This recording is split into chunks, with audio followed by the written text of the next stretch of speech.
That is a firm confirmation from CC Finance. So as we speak, the commodities for renal dialysis are available at the County Referral Hospital.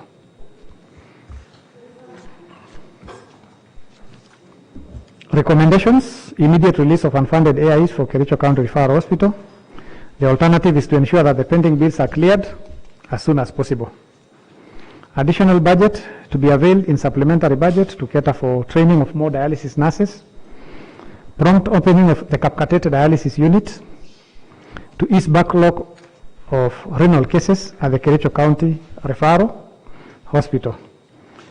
An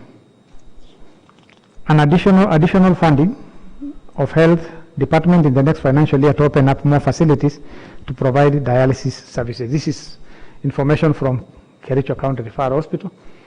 We actually have an additional 2 units, maybe around, I think almost 5. I'll read for you at Kapkatet. So when we are able to open more centers, we are able to offer more services instead of relying on only one facility. ICU, the ICU unit at Kerachio. Our ICU has been closed for over 4 months now. This is due to inadequate capacity of the current oxygen plant, which operates at 80 liters, provides 80 liters per minute. This is the current oxygen plant that we have in ICU. It generates 80 liters of oxygen per month, per minute. So earlier this year, there was a breakdown of the dryer part of the plant, which is key in the operation of the plant. So over time, this has affected the something called zeolite component of the oxygen generator, which is responsible for oxygen purification. So that specific part that purifies oxygen is the one that is broken down. So the purity, the oxygen purity currently stands at 21% against the recommended 100%. So we cannot supply 21% oxygen when a patient requires 100% oxygen.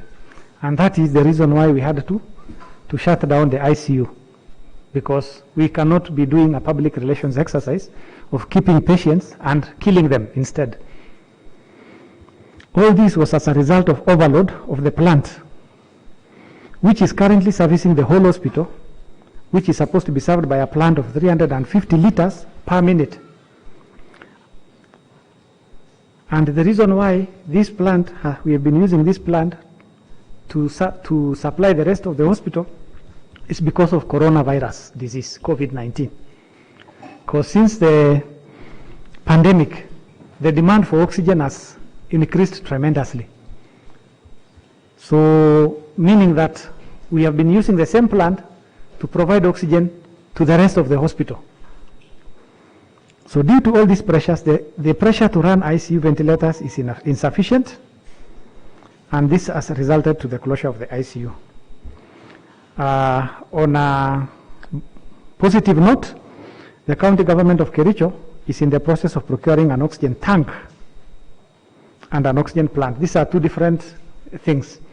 The tank is like what is normally carried on these big trucks. It's a tank that I think it's usually about 6,000 liters. So we have actually finished procuring the unit. The Department of Finance and Economic Planning were gracious enough to support the Department of Health Services through what we call the Kenya Devolution Support Program, KDSP. We have received the support. Procurement was concluded 2 weeks ago, and last week the notification of award was given to British Oxygen Company, BOC, to supply that tank.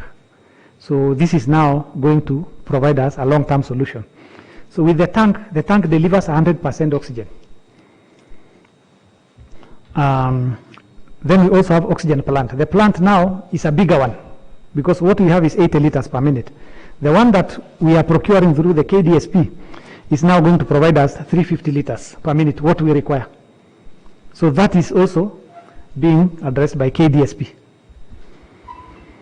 In the meantime, the county government is in the process of procuring the oxygen tank and oxygen plant that is not only able to support oxygen needs of the entire hospital, but also refill cylinders for other health facilities in the county. So once we get a plant, it is able to fill cylinders that we can take to dispensaries, health centers, and also other hospitals within Kerachio. This is actually what we have in Bomet County. They have that big tank that actually even supplies our Kapkatet Hospital as we speak.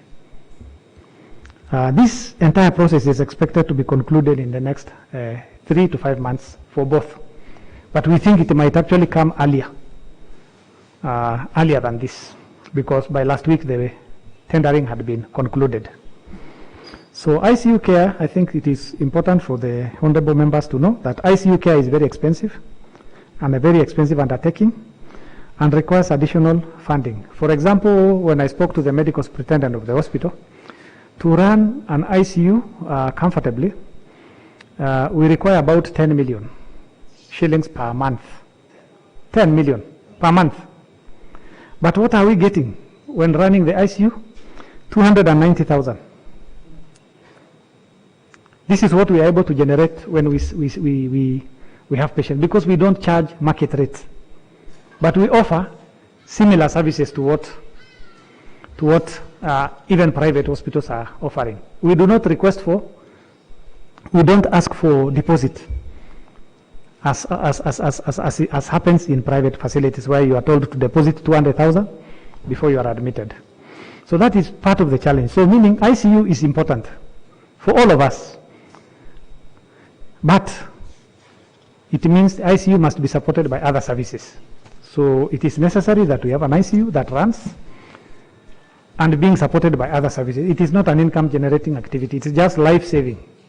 And every resident of Kerachio deserves to have their lives saved, whether they have money or not. The recommendation from this is procurement of an oxygen tank, which we have already done, and the oxygen plant procurement is being fast-tracked by my senior colleagues here. Additional funding to support ICU would really go a long way to support us. For renal dialysis, we need 2.5 million is enough per month to run dialysis. And I can confidently say what we generate from renal unit is enough to run it. In fact, the renal unit can support ICU. Now, a report, Annex 1.3, a report on the status of the renal unit at Kapkatet Hospital. The renal unit at Kapkatet Hospital has not been operational since the delivery of the dialysis machine in 2015. This is 6 years down the line. What is the reason for this? The main reasons are as follows. The supplier of the machine could not install the machines because of a pending bill, an unpayment of 4 million shillings that was supposed to be paid by CDF Bureti sub-county. And they had supplied the hospital with 3 dialysis machines at that time. So the machines are still lying in a store somewhere in the hospital. CDF was supposed to pay for this because the hospital, they procured it for the hospitals. At that time, CDF was allowed to even finance healthcare. Unfortunately, during the inception of the project, the hospital administration had approached CDF committee at the time and had agreed to fund the project. The challenge is that CDF is not currently able to pay for the devolved function. So, on a positive note, I would like to report that this financial year, this one, 2021-2022, the department has provided a budget to clear this bill of 4 million, and therefore we are confident that as soon as finance is able to facilitate the hospitals with these monies, then we are going to pay for the machines because they are there and they are working. They are in good condition. Then we will be able now to operationalize the unit. The unit is there, it's ready, but it just needs these machines. Once they are installed and the water matter is sorted, we will be able to use. There is actually an additional 2 machines in Kerachio, also for Kapkatet, meaning that they will be having the 3 plus 2, 5 units. So number 2, the challenge, second challenge for Kapkatet is lack of constant and reliable water supply. Kapkatet Hospital has been experiencing unreliable water supply for many years due to partly expansion of the facility and matching water supply from Kewasco, and also intermittent supply of piped water from the same company. The renal dialysis process requires a reliable, clean, and tested water free of any contamination. So these are the two issues that we have had. That's why the renal unit at Kapkatet has not been operational. I would like to inform this committee of the whole house that Kapkatet was the first facility that wanted to initiate renal dialysis services. In 2015, the one of Kerachio started in 2017. They also sent 2 nurses to KMTC for training. They came back, the unit is still not operational, but the one in Kerachio was operational. So they actually wrote officially to the chief officer that they did not go to school to study and then come back and just do general nursing. So they requested to be deployed to Kerachio County Hospital, where they will now be able to practice what they went to study, and also to provide services. They are the nurses who started this unit we have in Kerachio. They are still here with us, but we did agree with them, if it is agreeable to them, upon the initiation of this new unit, once this unit is ready to operate, if they still wish to go back to Kapkatet, we would allow them to go back to Kapkatet and start that unit, because now they have enough experience to run the unit. So recommendations and the way forward: completion of the spring water project by the Department of Water, Energy, Environment, Natural Resources to ensure constant and reliable water supply to the hospital. Discussions are ongoing on this with my colleague from the Department of Water. Deployment of trained staff to the facility. This will be done as soon as the unit is ready. Training of more nurses and biomedical technologists on renal dialysis at Kapkatet so as to give quality and efficient services once the process begins. This we shall be able to do.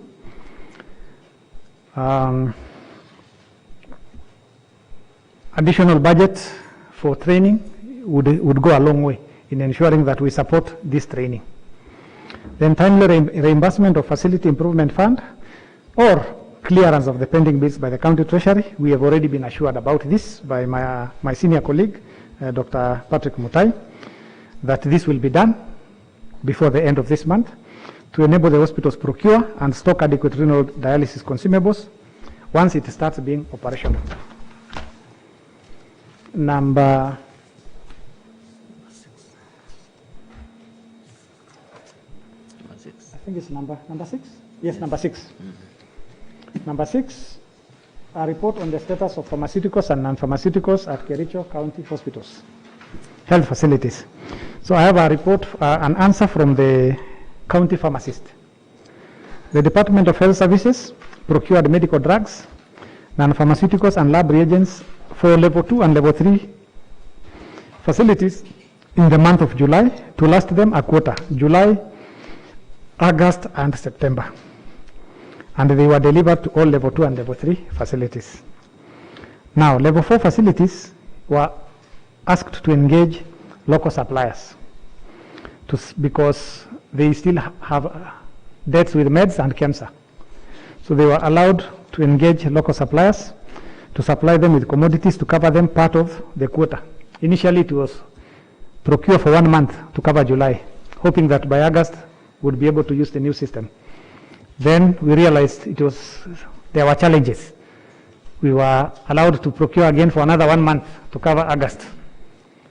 Then now we came to September, the system was still not up and running. So the 2 heads of the departments of health and finance, in their wisdom, allowed the department to also do a further procurement of commodities for 1 month. And as we speak, a special purpose account has been created in Central Bank of Kenya to ensure that monies from hospitals are transferred to CRF and from CRF to special purpose account. Then from special purpose account, all these issues we are talking about, the debts, will be cleared by the Department of Finance, and therefore the new system will be up and running hopefully beginning of October this year. Number 7. I have a list here. It's called MOH 647. That is the name of the document that is used to do commodities. If you want to know balances of commodities in all facilities, this one is done monthly. It's done monthly by the pharmacists even the nurses in the health center. They know how to use this. So they have a list of drugs here and quantities. So every month when they come for meetings, they submit this report. So we have an updated report. This one is dated August 2021, end of August. So we know all the commodities that we have in our various facilities, quantities. And then we normally operate a system called pool system. We don't just get medicine and push to the facilities. We ask them to write a list. When they come for those meetings, please give us a list of what you require, and we are able to provide. Instead of pushing drugs to them and then they expire, because maybe they may not be required. Question number 7. Question number 7 is on AIs at the department and what we are doing to support the facilities in the execution. So I would like to submit that hospital management teams meet on a monthly basis to discuss a number of issues, including budgeting. Usually the hospitals, maybe this may be good information for this honorable house.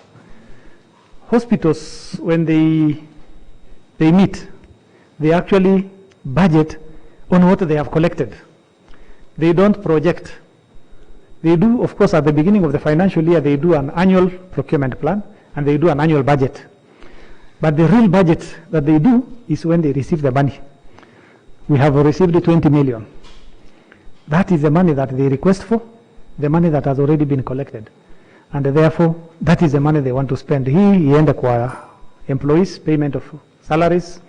This one goes to medicine. This one goes to payment of cleaning services. Something like that is how hospitals operate. So request for, once they have a budget, they request for authority to incur expenditure. It's done by hospitals and forwarded to the county treasury by me, the chief officer, for approval. Of course, we look at it, we agree that it meets the needs so that hospitals do not also just spend the money anyhow. There are issues that must be addressed so that we ensure facilities run. Because the basic reason for health services is, hospitals is to provide medical care. Those other things are secondary, but the primary reason why hospitals exist is to ensure that we have a healthy population. And you address the basics first. You need to address basics first. Then other things will come later. So once approvals are given, the county treasury reimburses the funds to the health facilities. And the facilities are then able to sort out their obligations. That is paying contractors and suppliers. There has been a challenge in the reimbursements at the end of each financial year since IFMIS system is not operational. And that is why the Department of Finance was able to assist us by allowing us to do manual procurement. And also, I think what has also helped hospitals is the goodwill. We have had a very good, I was medical superintendent in 2014, 2015, up to 2017. It was a very difficult period, especially 2014-15. But we were able to manage our suppliers very well, and even convincing them that, yes, you can risk supplying this hospital because we will guarantee you will be paid. Initially, they were hesitant, but eventually they were able to see the seriousness in the leadership that was there, and that the support we got from finance gave them the confidence to continue doing business with us by supplying us on credit and waiting for their payment. And even when payments delay, they were gracious enough to accept to continue supplying us, and then we pay them later. So the Department of Health Services, in consultation with the Department of Finance and Economic Planning, allowed hospitals to use a manual system of procurement at the beginning of this financial year, 2021-2022. And this is a stopgap measure to ensure continuity of service. And at the moment, all the health facilities across the county are operational. I would wish to stop there. Thank you, honorable members, for this opportunity. Thank you, Dr. for your in-depth presentation. And honorable members, maybe before I open the floor for questions, I would like to give also this chance to the honorable CC for Finance, because some of the issues touched by CO also revolved around finances. So maybe as we continue, let me also give an opportunity to Dr. Patrick Mutai also to respond to some of the issues. Welcome, Doctor. Thank you very much, Chairman. Yes, indeed, we received the communication from the Assembly, and Health, having responded on their part, Chairman, we also did the same, and we did send our letter with responses to the County Assembly through the clerk. Chairman, there were 3 issues raised. Number 1 was the issues of revenues collected for the financial year 2020-21. I have indicated in number 1 there that a total collection of 162 million, as you have seen or noted, was collected under F5, and the amount reimbursed to the Department of Health for Operations, Kenya shillings 120 million, 692,977. And this is what we are saying, it excludes contractual wages, which we also paid via our normal payroll system. The total pending bills owed to suppliers from Health Department is 144,442,088. This is they submitted with schedules, and currently internal verification is ongoing to verify those bills so that we can pay them. On the third issue, there was also the reasons why we didn't pay these suppliers and the challenges that we faced. And number 1 was, if you recall, Chairman, there was a reduction of Kenya shillings 119 million in the supplementary budget number 3 of 2020-21 by the County Assembly. So that really affected the operations of the hospital.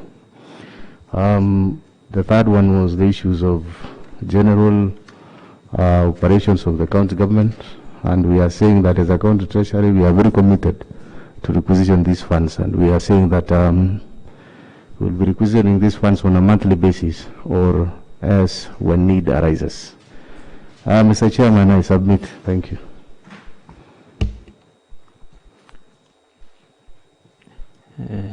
Thank you, Doctor. I think your part was brief and short, but I want to believe that as we open the floor to honorable members, maybe there are some issues that will arise that might touch also on your department. So now, honorable members, the floor now is open for honorable members to ask questions. And let me start by, we'll start with Safaricom, Honorable Rono, or aka Safaricom, will start. And then we'll have Collins. And then we'll have Eric Bet. And then we'll have Soy. We'll have Betty, Honorable Betty. And we'll have Honorable Tarimbo West, Honorable Vice Chair Health. Then we'll have Honorable Alfred Mutai Wells, Honorable Whip, Honorable Evans, And Honorable Edith Kaptich. I think that. Honorable Chair. Well, thank you. Honorable Chair, I've seen that we all have questions and concerns. I think so that it can be good enough, and to be precise, we can do a round of 5 first, and then let them be answered, then we continue in the order that the Chair said, yeah? We agree on that? So, Chair. Thank you, my co-chair. So straight away we'll start with Honorable Rono, Commercial Representative. Thank you very much, Chair. Now, Chairman, with your guidance, you see I have so many questions in the Department of Health, at the same time, the Department of Finance, Chair. So I'll kindly request you see the CEC for Health doesn't have a pen, Chair. Yes. Thank you. Thank you very much, Chair. So I will start straight. Actually, maybe I'll request them, they will be writing the questions down, because actually it seems the members have so many questions. Number one, Chair, is the issue of this ICU, Chairman. Number one, we are told actually the purification of the oxygen that actually the plant was providing is doing at around 21% out of the 100% that is required, Chairman. And from the response, which actually the department gave out, they are saying they are in process of doing the same. We will actually want to know how long will you take for actually that ICU to operate fully, how much money is required for the same to work.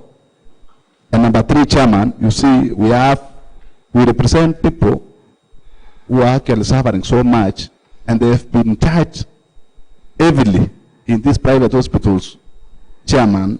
The bills has been actually clocking millions, of which I think if actually our ICU in the county referral hospital was operational, Chair, we could have saved these patients millions of money, Chairman. Number two, that is for the Department of Health, Chairman. Number two, the second question, that one now will be actually shared by the Department of Health, at the same time the Department of Finance. I sit in the Committee of Budget. Maybe I'm privileged to have sat in the same committee from the time we were elected to this wonderful house in the year 2017. We've been actually allocating money for automation of the revenue, Chair. And the Chairman and the CEC representing the Department of Finance is here with us today. I don't know what is the reason the Department of Health is running away from this automation and going the manual way, yet we've been allocating money for the same, Chairman. Take for example, I'm a very angry man today, Chairman, because I've been taking patients during the night. Also during the time we were suffering from this COVID, where actually we had restriction that the business closes at around 7. So you take the patient at around 9. You have the money in your M-Pesa. Unafika kwa hospitali, unaambiwa enda toa pesa ndio patient aanze kushughulikiwa. Something that actually imefika COVID, imefika ile time inaitwa curfew. You have money in the M-Pesa, but you cannot pay for the services in Kerachio District Hospital or Kerachio Referral Hospital. Uko na pesa, lakini hakuna mahali ya kwenda kutoa sababu already services imefungwa because of the curfew. Now, unataka pesa nipeane in cash. While tukienda hata Nakuru, hata payment ya parking, unalipa hapo kwa PayPal. Why is it at the Department of Health? Because the CEO and the CEC is here. Why do you discourage this automation to lipa hata na PayPal? Yet even as very small business here in town, hata ya kuuza nguo, wako na PayPal, wako na till numbers. Ni nini ilifanya Kerachio Referral Hospital, we cannot pay for the services using a pay bill ama unajua siku hizi the country has moved. Nyinyi mnataka tu we deal directly with cash. So hapo I don't know who will answer the same question, but actually let us get the answers of the same. Na mtuambie na hii atuombi, mtuambie when will we get the pay bill or the till numbers so that we will be paying direct for the services without disturbance. That is number one. That is number two question. Number three question, maybe for the issues of, this is now for the Department of Finance, and we are also privileged, the CEC Finance is here with us. From your commitment, Bwana Waziri, you've said you are ready and your department is ready to requisition money every month. And actually we've been dealing with an issue from the Department of Health where they became hesitant to transfer money directly to the CRF account, claiming that it will take time.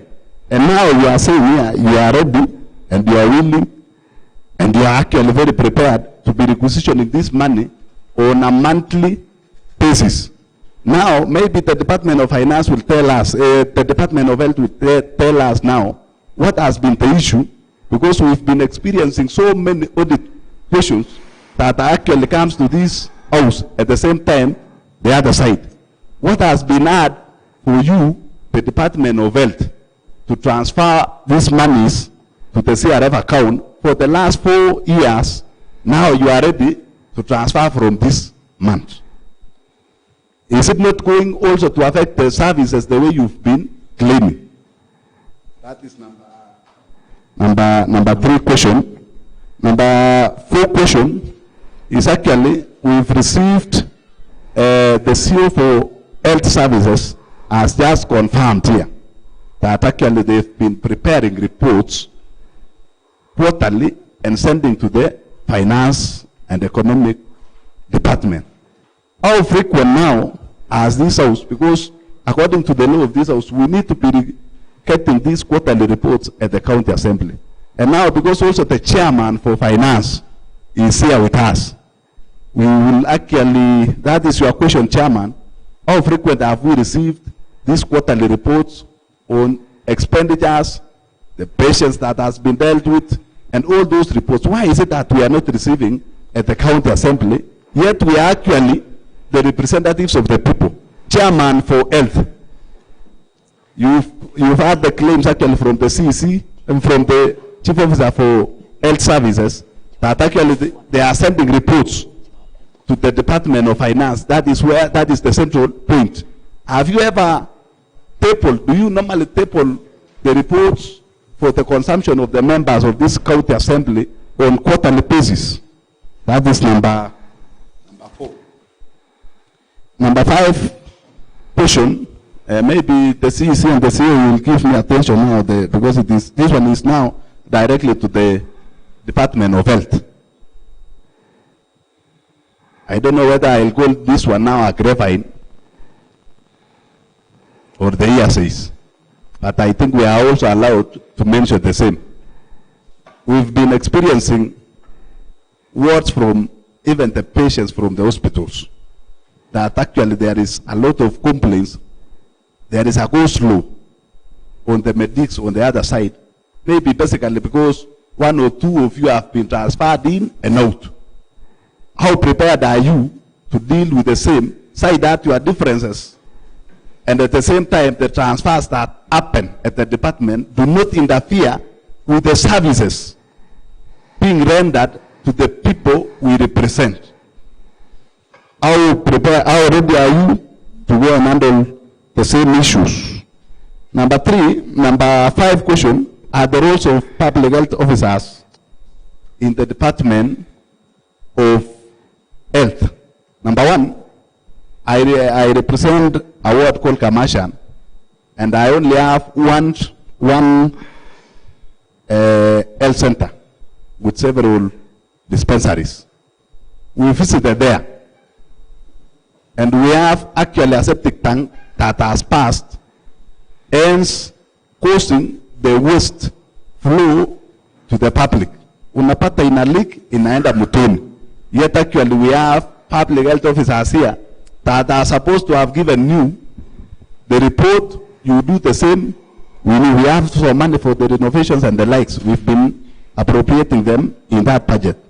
We've not seen any act maybe from this department. We have also some other works there. I discussed with you concerning the leaking roofs. So patients wakifika wanaona hospitali zetu asifikii zile standards tunataka. Ya mwisho. So that I give room also for other honorable members. Maybe for the Department of Health. Issue ya madawa. What will we do? Like now, we've experienced a lot of challenges more so the last month and this month. So many people are very sick, more so in the rural areas. How do you feel bring patient to the facility? Souls are representative of the people. Unaleta watu, unatumwa kuenda kuwanunulia dawa at the chemist outside. Either in sub-county hospital, referral hospital, even in those dispensaries at home. What plans do you have? Say that because we normally discuss here with honorable members. Some are saying their dispensaries wako na dawa. Na kuna areas, so many areas, mwaso the areas wenye tunatoka, hakuna madawa kwa hizo dispensaries. Our staff are handling there, wanakaa tu, patient akifika, ni kuambiwa tu, kuandikiwa, aende anunue dawa. So, member, yes. Thank you. Thank you very much. The point is home.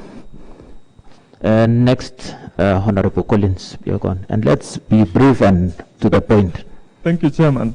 I think in the interest of time, Honorable Philip Rono has asked the majority of the things that we were going to ask. So we will not belabor to try and repeat what he has asked so that we can give the honorable members here, Waziri and CEO, time to answer. But just to summarize what Honorable Rono has spoken here and has asked, I think the reason why we invited both the CEC and Finance and the Department of Health is only one. There is a problem with our hospitals. I've been there personally, taking a patient that had had an accident, Chairman. And I was told to go and buy, there was no painkiller that could be injected to this particular patient for them to get the first aid that they required. So I had to look for, it was about 11, approaching 12. I had to look for a chemist at that time. And with curfew, the chemist, most of them had closed. There was only one that I was lucky to find in somewhere around those sides of Monainchi. So I'm assuming if I had not found that chemist, then this patient would have endured a lot of pain and could not be served at that time. So there is a lot of issues that have arisen in the recent past that we did not have. I've served in this house for about 3 to 4 years now. We have not had these issues. Actually, our hospital has been operating very efficiently to some extent, that we would even have people from private hospital wanting to go to Kerachio District Hospital to be served. So I think there is a problem that is emerging that I don't know if we are all seeing. And it will not be fair for us, because I'm assuming if it was somebody who was very poor, maybe I could afford to go and buy that painkiller. If it was somebody who was very poor that depended on NHIF, what would have happened? People are going to the hospital. I've gone there severally, gone to the pharmacy, asked for medicine, told to go and buy where? In a pharmacy outside, in this chemist. Why? And we are allocating money here. So there's a problem that is creeping up in our hospital that we need to discuss. Hii maneno ya kukaa hapa sisi tunasema, like for example, let me just use one example. Even the issue of catheter renal. We already have the dialysis machines. But now it has taken about 6 years or 7 years for the department to allocate only 4 million. We have spent billions in other functions that would not have been more important than having our people get a renal unit. 4 million shillings. It has taken us 7 years or 6 years to decide that we need that 4 million to sort out that issue. Is that really something that it should be taken lightly? If there was a misunderstanding between the CDF and the county, how long can that be resolved so that our people can get medical care? This issue of even our ICU, has the department even sought an audience with the committee or even the whole assembly to say that we have this challenge all these years so that that matter can be sorted immediately? We allocate billions of money to even the roads department, and our people are dying. I have a fundraiser this weekend of about 2 million. These honorable members attend so many fundraisers because of hospital bills. Yeah? We get asked questions in our wards, in functions. People get the microphone and ask you, why would anybody be told to go to Sinende to do particular tests, yet we have our hospital? Can't we have money that can be used to stop that kind of mess? So I think sometimes we just sit here and speak a lot of English and Kiswahili, yet our people are suffering. Kama ni Kiingereza inaleta hii shida yote, tuongee Kiswahili, tuongee Kikalenjin basi, ama tuongee lugha ingine yote, ama French, ama Chinese, so that we have this problem sorted. So tutaambiwa hapa dawa imeitishwa. Hiyo wakati yote watu walikuwa na shida ya dawa, mbona ingeitishwa hiyo wakati? And this county government has been in place since 2013. These challenges should be something that we would have been noticing in 2013, 2014, 2015. By the time we are in the second term like this one, we should not have these challenges because we have officers that are put in place there to sort out those challenges in time. So that tusiambiwe dawa imechelewa. Dawa inachelewa kwa nini? Mbona isinunuliwe hiyo mwaka ingine ama inunuliwe mapema so that watu wapate dawa kwa hospitali? So this issue of going round na kuuliza maswali na kupata statements kama hizi za kujibu the obvious questions. The questions are obvious, the answers are obvious, but the solution, there is no solution for our people. Watu wanateseka. So I think Chairman Health, kwa sababu as an assembly also we've been gracious enough to give space for these officers, the county government, to operate. We never call, you would not find frequent visits by the CEC or the CEO of these departments because we have given you that mandate and we don't want to seem like we are always calling you to ask you the same things. But I think the committee on health also has to look into these issues. Because Chairman Health, you are here. What will become of that committee of yours if we have these kinds of problems? Yeah, if these people have to come here every day, let them come here so that we have those solutions. But let us not just go around the issue, just asking questions and getting obvious answers, yet there is no solution for our people. Poor people are the people that suffer the most. So let me just, I will leave it at that the Department of Health and Department of Finance, please, just find a way to sort out those issues so that there are no issues. Because I'll tell you, when we meet you or we come to your offices, there is always a blame game. Health department would want to blame finance. Finance would want to blame health department. Or am I lying? Yes. They would say that this is the problem. We have a challenge with the finance. Now, right now, if you see the statements, it looks like finance and health sat in an office and did the same statement. The statement from finance and the statement from health is the same. So when you come to your offices, you tell us there is a problem with our finance. There is a problem. But today here in the meeting, all members are present. You're not telling us those problems so that we face them here. If the problem is with finance, you sort hapa. If the problem is with health, you have a problem, you're gonna help. So let us not just go around giving obvious answers but no solution to our people. Asante. Thank you, Honorable Collins. Thank you so much, and Chairman, for giving me this opportunity. I've got only 3 questions to ask. My first question is that, and here we have the CEO and the CEC for health. Honorable member, I think you jumped the queue. Your eye didn't catch me, Chairman. I was the first person to raise the hand. So thank you so much. Here we have the CEO and the CC for health. My first question is that, how often do you normally go around the wards in the hospital and different departments? Number two, you have talked about an addition of a budget to your department. What was the target for revenue collection in the hospital? Did you meet the target? I never told you didn't meet the target. What was the challenge? And lastly, when it comes to service delivery, allow me to go to Section 117 of the County Government Act. That's standard and norms for public service delivery. Allow me to read the first one. County government and the agency shall deliver, in delivering public services, one, give priority to the basic needs of the public. And when we come to that, how do you normally adhere to this and Section 1A of service delivery as far as 117 is concerned?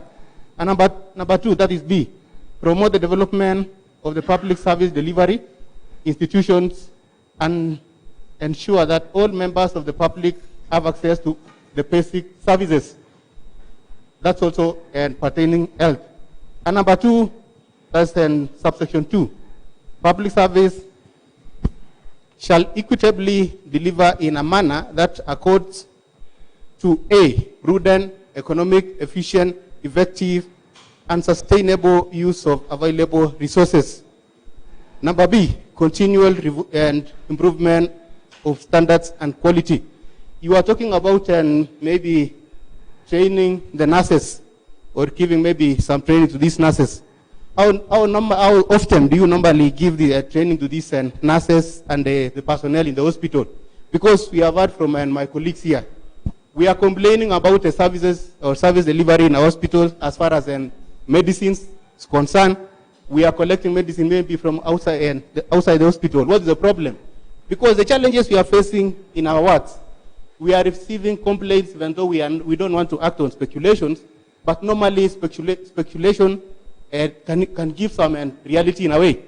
Because you can find somebody telling you that I was given a prescription to go and buy some medicine from maybe from the pharmacy. But at the end of the day, somebody just comes to you and tells you, can you please give me some money? The drugs are here. Why? Where are these drugs coming from? So in other words, our drugs are just going to some people's pockets. I hope members we can agree on that.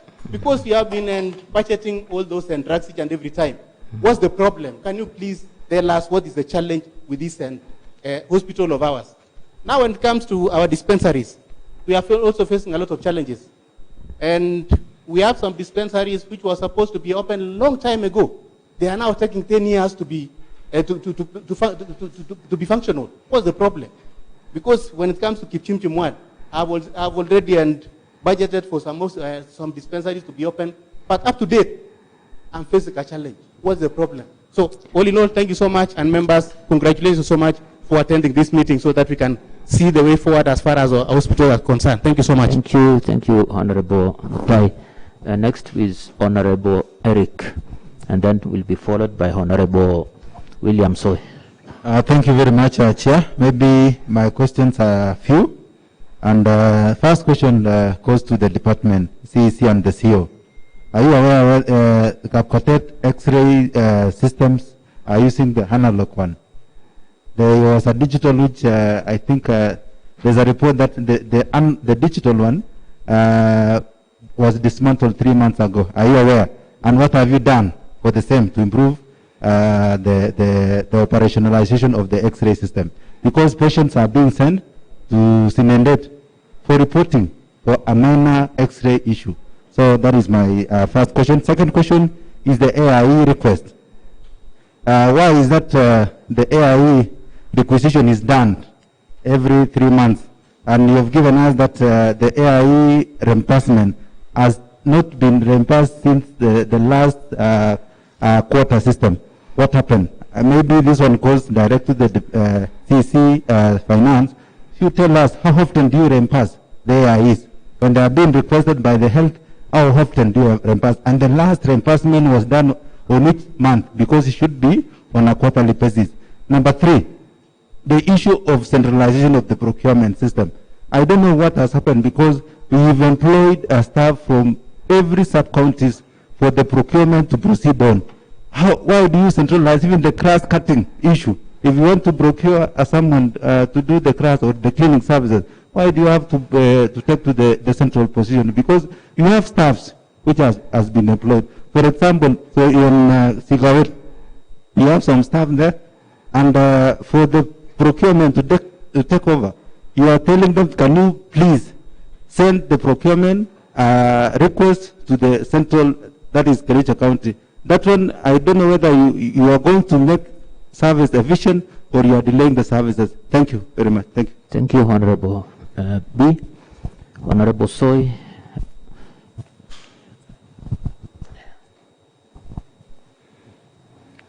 After Honorable Soy's questions, we will take the two CECs to respond, and then we will continue. Asante Chair. Na CECs ambao kwa mkutano huu, maswali yangu ni machache. Ningetaka kuuliza, ICU is an emergency, it is an emergency, lakini imemaliza miezi 4 kabla haijatengenezwa, na ninauliza kwa Kericho hakuna emergency kwa Kericho. Mtu akipatwa na ajali hakuna mahali atasaidiwa. Hiyo ningetaka mtujibu. Ya pili, hiyo maswali hiyo inakuza kwa Chemosot Health Center. Tuseme nurse in charge akipatiwa leave, hiyo hospitali inafungwa mpaka huyo arudi kwa leave, ama mumekuwa mkifanyaje? Because that is a serious issue.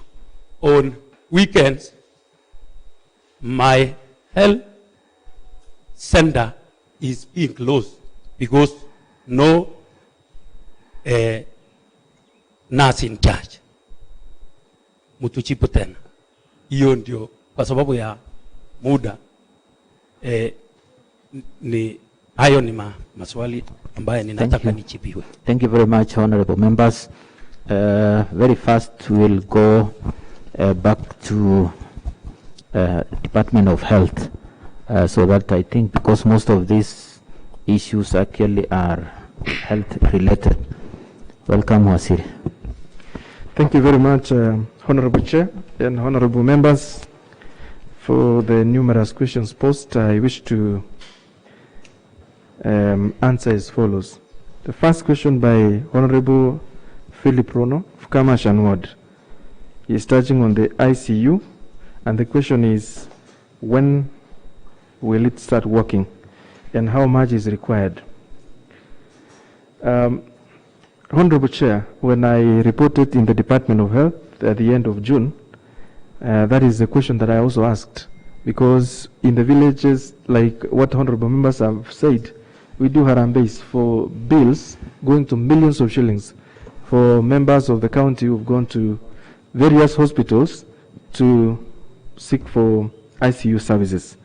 So we sat down and quickly I called my counterpart from the CC, from the Treasury, and we discussed and we agreed that this was an emergency like all other emergencies, and therefore we need to use the emergency funds to procure an oxygen tank, because the problem was, as mentioned by Dr. Ikwam, was a low concentration of oxygen, that less than 30%, which was actually becoming a problem. So we sat down and quickly initiated a procurement, which has been completed. I think the award is going to be given out next week. Last week. It was given out last week, and we are pushing the supplier to be able to install the tank within the next maximum of 2 months.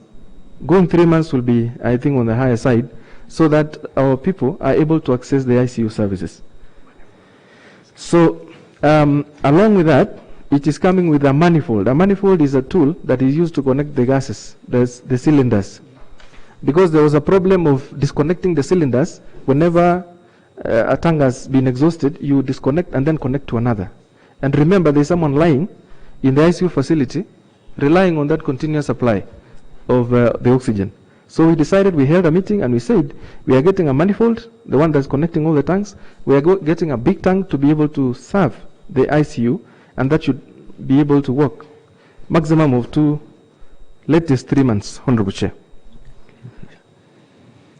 Secondly, is how much that tank and the manifold was going for about 8 million shillings. I think that's something that we got from Emergency Kitty, the Department of Finance, and I'm grateful for my colleague for being able to look around and make sure that this was actually the real emergency.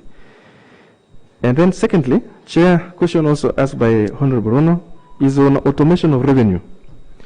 Again, when I came around that time, my attention was on leakages of revenue. I was looking at how much. I read the report that was done by this house sometimes last year, touching on, not last year, sometime, touching on leakages of revenue and how we can utilize technology to be able to seal off all the revenue leakages.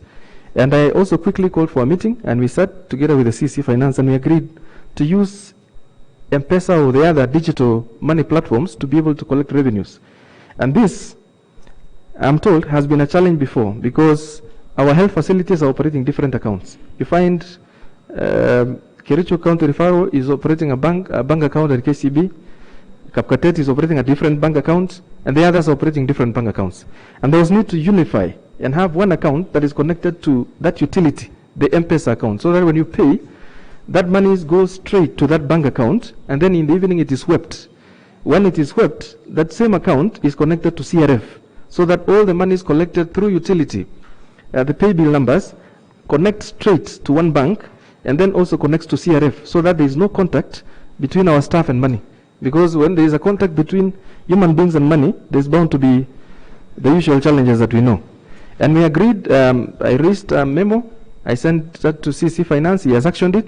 We were in discussion on how we can fast track having a meeting with the agents that deal with these issues. I know it's a procurement issue because we have competing service providers, and therefore it cannot be a direct kind of procurement. And we were looking at making sure that maybe before the end of this year,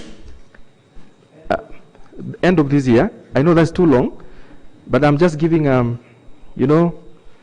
realistic target so that we can walk between this time and make sure that we have utility numbers that can be used to collect money from across all our facilities. Through the Chair, Honorable Ron, please.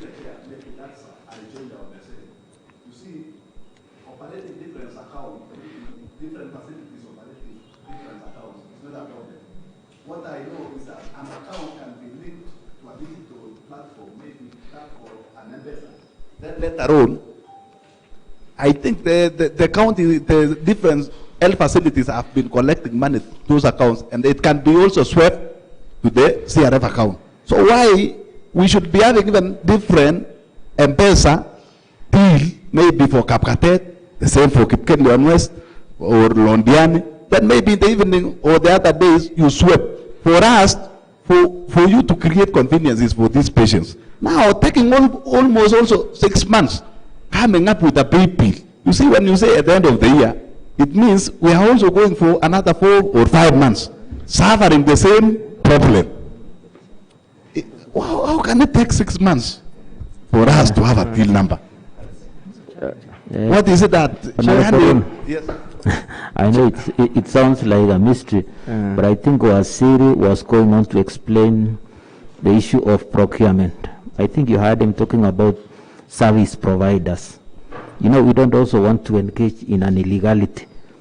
You see, you cannot, for example, you know, when we talk about pay bills, we are thinking about Safaricom. But you see, we also have other providers. But maybe it's now Wasiri to respond to that. Let him respond, Honorable Member. Thank you very much, Chair. And I think there's a genuine concern from the Honorable Member, which also was our concern, that this process should not actually take too long. Because trying to see loopholes is an emergency.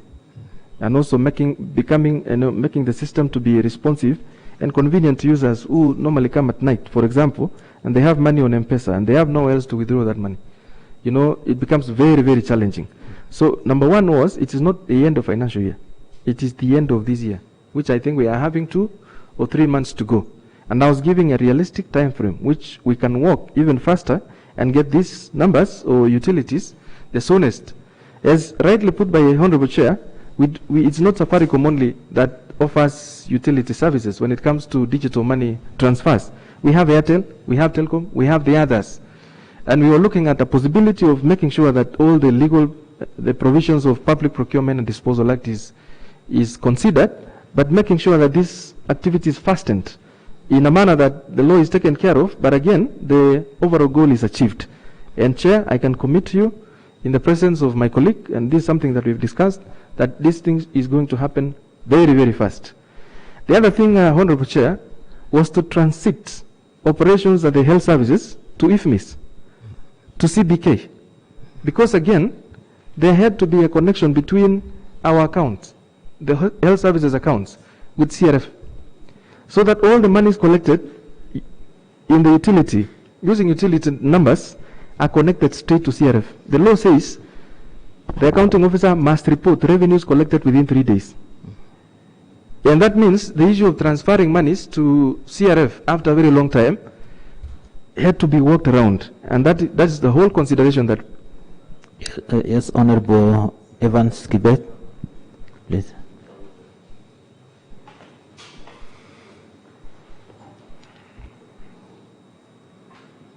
While on that issue of revenue collection,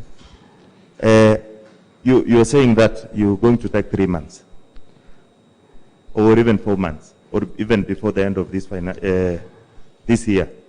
But now, as we talk about law, I would really like to understand which law prohibits the creation of a pay bill or a till number as a way of collecting revenue at the hospital. Because if you do it tomorrow, I don't think anybody is going to be complaining. If you are allowed to pay cash, what makes you not to pay through M-Pesa or through till number or pay bill? Which law? Which procurement law?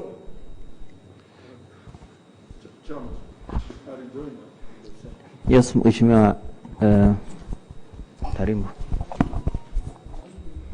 Thank you very much, Chairman. I rejoinder on the same. The service provider who collects revenue on behalf of the hospitals, was the tender advertised for the same? If yes, would you please share with us how the tender was advertised for the service provider who is collecting revenue in our hospitals on behalf of the county? Who is this service provider? Thank you.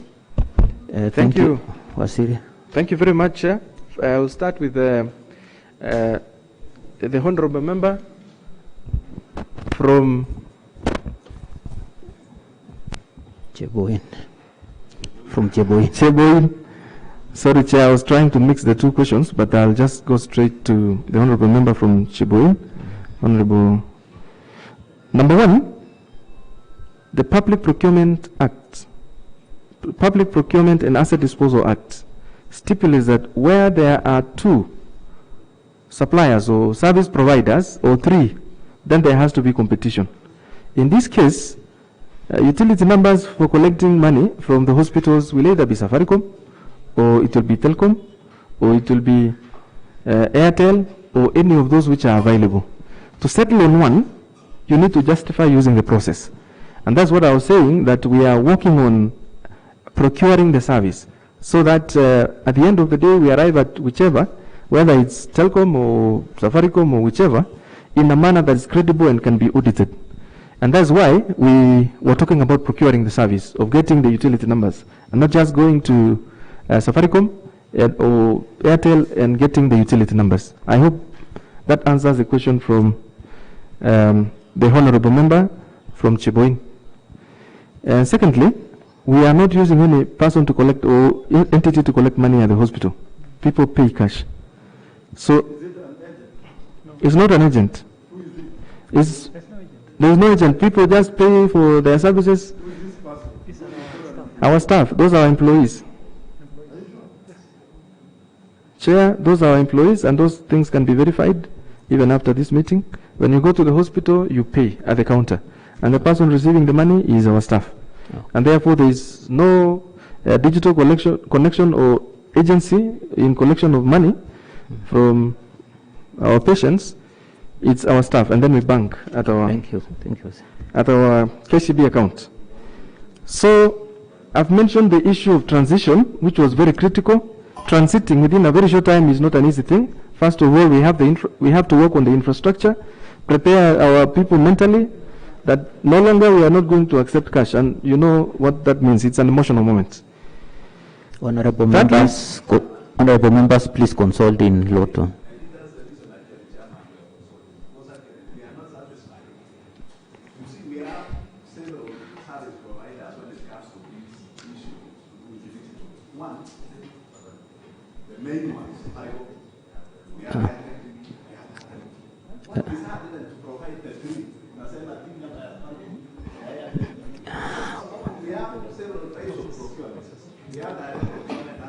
You can answer. We have requests for quotations from those of which I don't think we are paying anything actually in that process.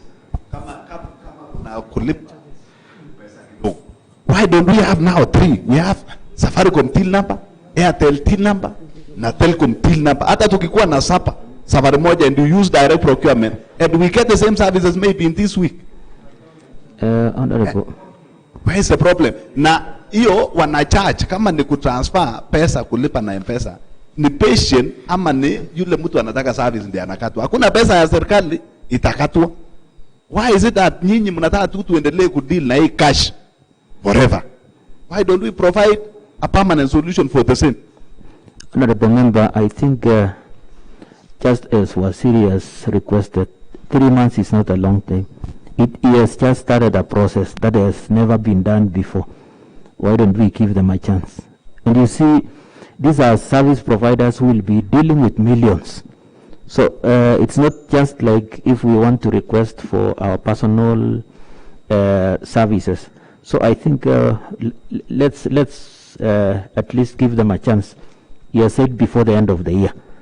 Let them do something that is legal and also that will take us for the next, now we don't know, generations. He has committed himself, so let's rest that case. Let's go to the next question, Wasir. Thank you very much, Chair. Just to satisfy the concern of the members, we are committing ourselves to on or before end of 3 months. It can happen within 1 month. Yeah, we are just committing ourselves, and it is good that both of us are here and we are consulting that whatever happens, whatever it means, whatever it takes, it has to end within the next 3 months. Remember, Chair, like you've said, it has not happened before. If MIS has not happened for health, utility numbers have not happened for health. It's a transition. And thank you for your support, and I think we'll just work with that. The next is delay in transfers to CRF, which has been mentioned by the Honorable Philip Rono, Kamashan. Initially, transfers were done quarterly. But when I came in June, I called for a meeting, and my colleague, the CC Finance, and his team were there. And we agreed that these transfers should happen monthly, and requisitions are done monthly. As we pay salaries, transfers for healthcare funds should also go to the special purpose accounts, so that all money is collected. At the end of the month, you transfer to not even transfer to CRF alone. Once we get utility numbers, they are being transferred automatically on a daily basis. And then requisitions happen every month, so that as we pay salaries, we are also paying the account, the special purpose account, so that there will no longer be interruptions of services and the blame games of I don't know who has not remitted what or what has not happened. I think it ends there. Chair, I want to say this, and for the record, the challenges that have been there, most likely, in my small understanding of 2 months that have been there, was addressed by the sitting between the two departments, the Department of Finance and the Department of Health Services. We had to sit down and agree on many things, and that really assisted us to straighten up the issue of IFMIS, the issue of transfers, the issue of collections, the issue of utility numbers, and I want to laud the team that I lead, together with Dr. Ekwam and the other members, for accepting that we try this new route. We seek for your support, and we are happy that we are making progress. Thank you. Through the chair, still on the same Waziri. Yes, Chair. There's a write-up that you wrote there, and there's a mix-up of words. You wrote this, that the Department of Health Services uses IVMIS for procurement of medical commodities for all facilities. You wrote that they are using. And then you came again and said the hospitals have been operating a manual system of procurement. And then you said this is expected to change to online, that is to IVMIS, this financial year, 2021-2022. Meaning, you did not give us a specified date that you're going to transition from the manual system to IVMIS, because this financial year ends in June. Suppose you say you're integrating into this by June next year, and at the same time, before that, what will you be doing on matters procurement? Yeah, you give us a realistic date that you're going to transition fully to IVMIS, and before then, what will you be doing so that you can cap these shortages? Thank you. Thank you very much, Honorable Chair. We have done the transitions already. As we speak, we are expecting the transition to be complete by end of October, when all procurement in the hospital, all our hospitals and in the department are IVMIS compliant. Honorable Chair, allow me to separate the two. Procurement of goods and services on the departmental budget, the budget appropriated to the Department of Health Services was being done using IVMIS. Procurement for goods and services for monies collected and appropriated under hospitals were being done manually. And we had to merge the two and make sure that there is no procurement in manual and IVMIS. All of them have to go to IVMIS, and all the money have to go to CRF, and we operate from one special purpose account. So end of October, we are finalizing, actually beginning of October, we are finalizing on the transition from the manual to digital, and there will not be any yellow LSO issued or LPO from our hospital facilities. In the meantime, because of the nature of the facilities that we are running, emergency services, like yesterday, the X-ray machine broke down at Kapkatet. We are requesting and encouraging our medical superintendents to be able to seek authorization for the specific amount that they need to be able to have the services running, to make sure that there are no service interruptions even as we transit from the manual to digital. Thank you, Honorable Chair. Thank you. Continue. The other question from Honorable Philip is the same. Philip Rono was on whether there are differences among us in the department that is affecting service provision or even Agoslo. I can tell you there is none. If there are any differences, it is only the convergence of mind during the transition from the manual to digital, and you know it's an emotional process. People are used to certain way they have been before, and we are transiting to a new one, and we are trying to agree and build consensus and make sure that we listen to everyone. We may have differences in our thinking, but at the end of the day, we make sure that we move and we go digital, we seal off all the loopholes, and we make sure that services are not interrupted, and drugs shortages is a thing of the past. Yes, you said it's a hearsay. I think you read. It will not. Chair, I commit that it will not. Okay. It's all right. Continue. The next question, Honorable Chair, is the septic tank at Kamashan and the leaking roofs. I know that it is not only Kamashan. From my field visits, which have taken me to various counties, I think there's sub-counties. There's only one sub-county which I was supposed to visit this week, but we had visitors from National Lands Commission, and that's Belgut. I was supposed to go to Cheptororiet, Seretu Cheptororiet, and later on also go to Kabianga Ward to check on the facilities. The one that is mentioned by the Honorable Member from Kamashan is a very serious issue. We are aware, and we are working to make sure that those things doesn't happen. It also happened at Kipkelion Sub-County Hospital. We have a new facility at Kipkelion Sub-County Hospital that was constructed, but it has a problem with the water table. So you'll find a septic tank is complete, but it cannot be used because during rainy seasons, the water table is going to rise and therefore the waste is going to spill. And we know a number of those challenges, especially in Kipkelion East and Kipkelion West, because of the water table issue. We are addressing and we request that when we come for supplementary budget, we may have to review how we budget for healthcare services, because at the moment we are using a budget for level 3 and then we have a minimal support for level 4s, which actually is a big risk. Looking at Kipkelion Sub-County Hospital, looking at Sigua Sub-County Hospital, which are largely underfunded and they do not collect enough revenues, they are actually going through a lot of challenges. And I beseech this House, when that time comes, that we review our way of budgeting to be able to capture the realities on the ground. I hope that is well answered. Number 7 is on drug shortages.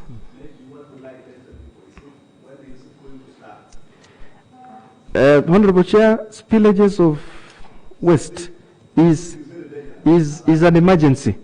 It doesn't require like procurement or anything.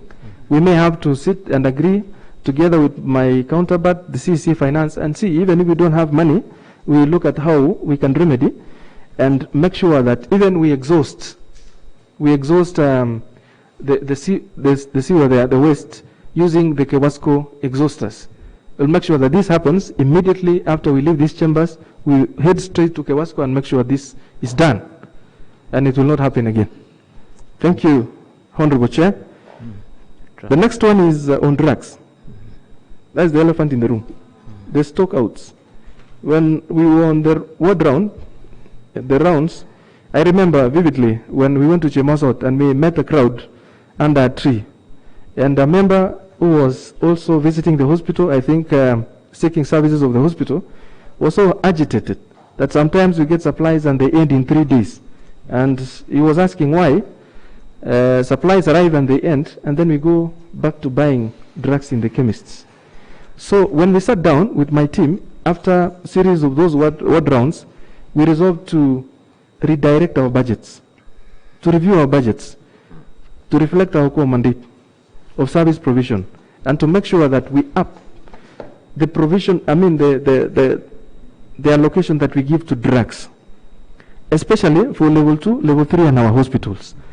Because if, for example, you go to a facility like Kerachio is a facility in Soin Ward that I happen to have gone together with the honorable member from Soin, Honorable Chirio.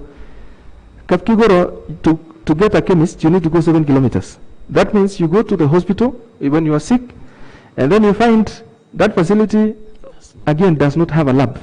So you arrive, you are sick, you are told you need to go and get these drugs from the center. How you are going to transit from the facility to the center, being sick, is a big problem. So we thought we'd better have enough money, enough supplies to stock not only essential supplies, but also some of the second line of drugs, those that we buy from the chemists. And Honorable Chair, in our analysis, we realized that some of the drugs that we buy from the chemists, or members are buying, or our members from the counties are buying from the chemist, are very cheap. A drug like Bactoclav that goes for 1,100 or 1,200, when bought in bulk is 200 shillings. So if we were to purchase Bactoclav, for example, and store in our facilities and sell to our people at 300, that's 4 times cheaper.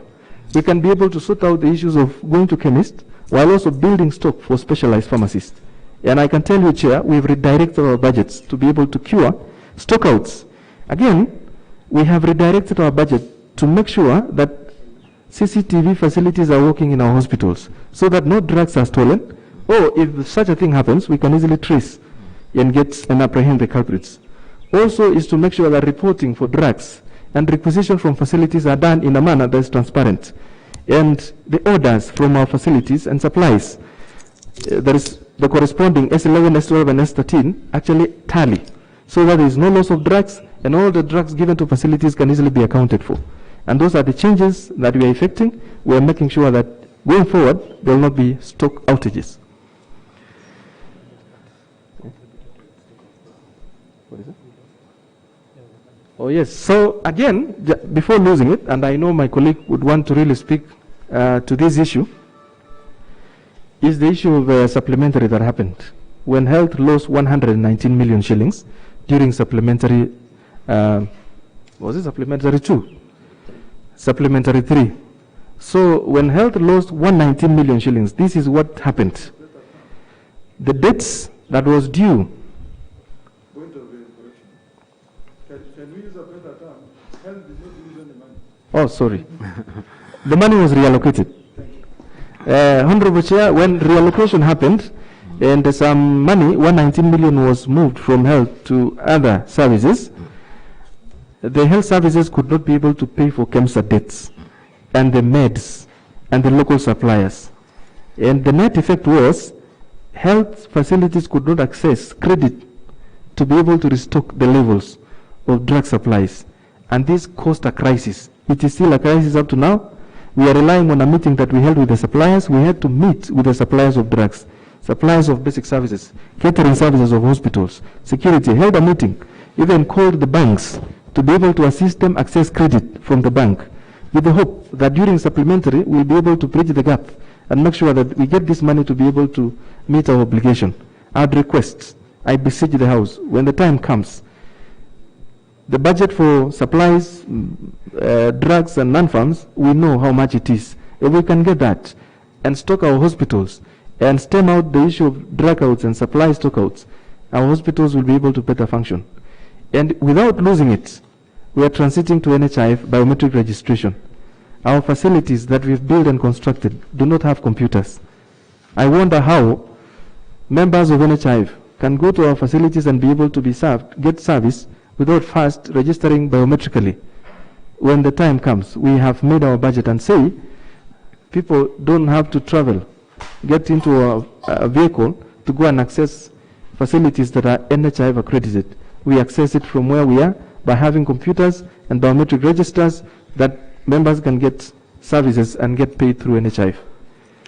I don't know whether my colleague CC Finance would want to mention something on that. Thank you very much, Chairman. I want to maybe take you back a bit on what the Honorable Member for Kipchebor raised. That's Honorable Collins. We are gone. The reason why we are here, Chairman, is because of a statement that was raised. And having listened even to the first questions of the members, the honorable members, you realize that there is a genuine concern on the issues of drugs, some facilities not completed, as well as also maybe the issues of revenues which have been dealt with. Chairman, my concern really is, if you looked at my response, and I still insist, because I was asked one very simple question: how much did you collect and how much did you reimburse? I have indicated there that we collected 162 and we reimbursed 120, although there was also some form of reimbursement in form of salaries or wages paid to these casual wages, meaning we funded the hospitals fully. So that tells us there is a problem, and the problem is money, is funds. And I don't want us to wish away the issue that we have at hand here. What happened in supplementary budget number 3, where a total of 119 million was reduced, so and allocated somewhere. So this is something really, Chairman, perhaps if we can discuss about this, we could have sorted all these issues. You know, there is nothing that we can do. We cannot fund what we don't have. Neither the Department of Health can procure for what they don't have in terms of budget. So it's important. You know, sometimes we may beat around the bush, but the main problem here is lack of funding. And I want to echo the comments by the Honorable Collins that indeed it is time to consider giving priority to the Department of Health. Because you see, even the questions, the perception that health and finance are not working together. I mean, how will we work if there is no money? What will we be discussing with them? What will we be doing? What will we be saying?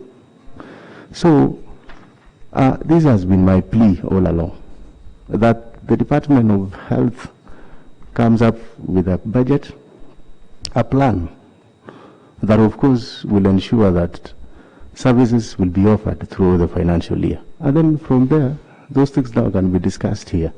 But you see, Chairman, the reason even why we are here, we are all to blame, because you see there was a supplementary budget, and I'm the CC Finance, and I sit here and I'm happy that all the 30 elected members are members of the budget. And even when this motion was being raised, the honorable member for Kipchebor was aware that during the supplementary number 3, a total of 119 million was reduced. There's something that I must mention. The health facilities were constrained because now they ought even to fund other supplies and other drugs that were not budgeted for on the other end. Because you see, from this end we could not procure anything for them using the IFMI system. So that means they had to procure from what they are collecting. And that is why you realize that, because you see, figures don't lie. And Dr. Ikwan here confirmed that we sat and reconciled the figures. That indeed we collected 162. We reimbursed 120. And there was a form of payment of casual wages, a total of 49 million. So meaning we funded them by 169 million. And they collected 162. So in fact we gave them 7 million more. But what are we saying? There is a problem. There are no drugs. There are no non-farms. So, Chairman, this is something that requires us to sit down. Perhaps maybe the health department comes up and says, for us to run these 7 facilities, how much do we require annually? And then now we sit and say, how much do you project to collect on those facilities? Because when you read through the motion, aware, further, the issues being raised are issues touching on finances. And that is what I've been saying, Chairman. You see, sometimes it's so difficult. We cannot discuss and address issues if there is no funds. If there are no funds, we can't say anything. And so this is something, and this is a concern from the executive, that perhaps the best thing in future, when health department proposes something, we need to listen to them first. In fact, Chairman, I must report this. Under the finance department, Kenya Devolution Support Program, as well as even emergency, we have been forced to support the Department of Health because there is no money. The budgets are here, and they are here with us, and we can see. Because I was asking them the other day, how much do you require, for example, for medical drugs? They are telling us they need like 250 million for those big facilities alone, the whole year. So that means we have been operating on a deficit. So we keep on, and I want to appreciate even our suppliers, because it has been, they are supplying on the basis of they will be paid later. But you see now, this is the time we need to address these issues. And the only way to address it is to fund this Department of Health with enough resources. And then for them, when they are funded now, they can now be tasked and asked, why? Through the chair, asante sana si finance. Ukituambia hakuna pesa kwa health na roads, ninaona kama sio kamili, kwa sababu tumekuwa kwa budget tumekuwa tukiweka health na roads. What of other departments ambaye hapati pesa? Ana kwa department ya health kuna revenues ambaye you collect. Hiyo lazima tuone vizuri, because it is a sensitive area. Can I respond to that, Chairman? Yes, Chairman, what I'm saying is this, and maybe for the honorable member to get it very clearly, that you see, the amount projected to be collected by the Department of Health was Kenya shillings 162 million. I want us, can we just go one by one? 162 million. Yes. We have funded them to a tune of 169 in the last financial year. So that is, yes, exactly. So, you know, first of all, we need to have these figures correct so that Yes, that is, yes. Honorable Rono. Yes. I think So so the that- next question so- was to come from, yeah. a rejoinder was from Evans. Yes. Yeah. So, Chairman, before Mheshimiwa Evans maybe a rejoinder, I don't know now, we are clear that there is clear indication that the Department of Health is not well funded. In fact, going by the fact that during the supplementary budget number 3, and I insist, 119 million was reduced. Okay. Was reduced. Through the chairman? Yes. Through the chairman. So you know. Concerning the same. Yes. You know, I want us to be very clear here. Because the big reason why there was reduction by 119 million is because of the dishonesty from the department. Yeah? We want you to account for the monies that you are allocated for. And every time we feel like the services are not being rendered. And you know, Wasiri Finance, let us be very clear on this. 30% of the budget of Kerachio County government goes to which department? It is health. If they need any addition of more funds, nobody is going to deny them.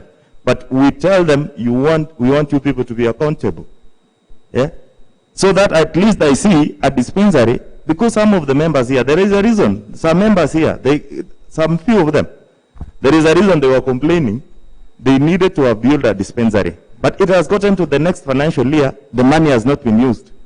The issue of land, the issue of, the procurement process being delayed. And that is the big reason people said, we have other departments that are working.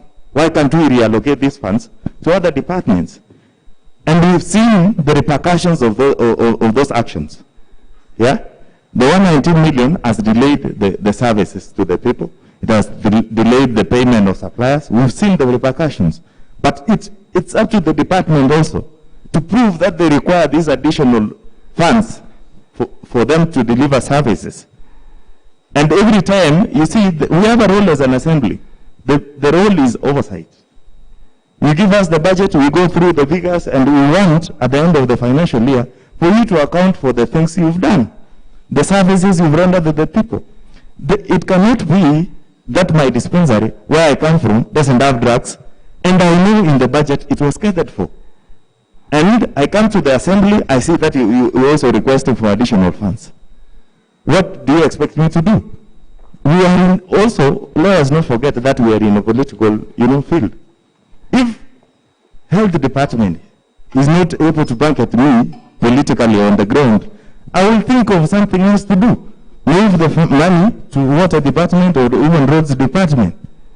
For my people to see actions are being done and to also get other services if they cannot get health services from the department. And that is the reason why there was a reduction of 119 million. Because these guys from the Department of Health could not account for the money they were given and they could not dispense of the services. Yes, thank you, Chairman. In fact, Mheshimiwa has raised a pertinent question. If you look at my notes, when I just arrived here, I was scribbling some things here. One of the things that I wrote in my piece of paper was that the reason why I'm here... and also, before, as you continue, Chairman, there is projection of collection of revenue. Yes. From the Department of Health. You cannot project that you are going to collect 400 million and collect 200 million. In a world which is more practical, we normally say it's either add 1 minus 1. Project that you are going to collect 400 million, collect 350. It's agreeable.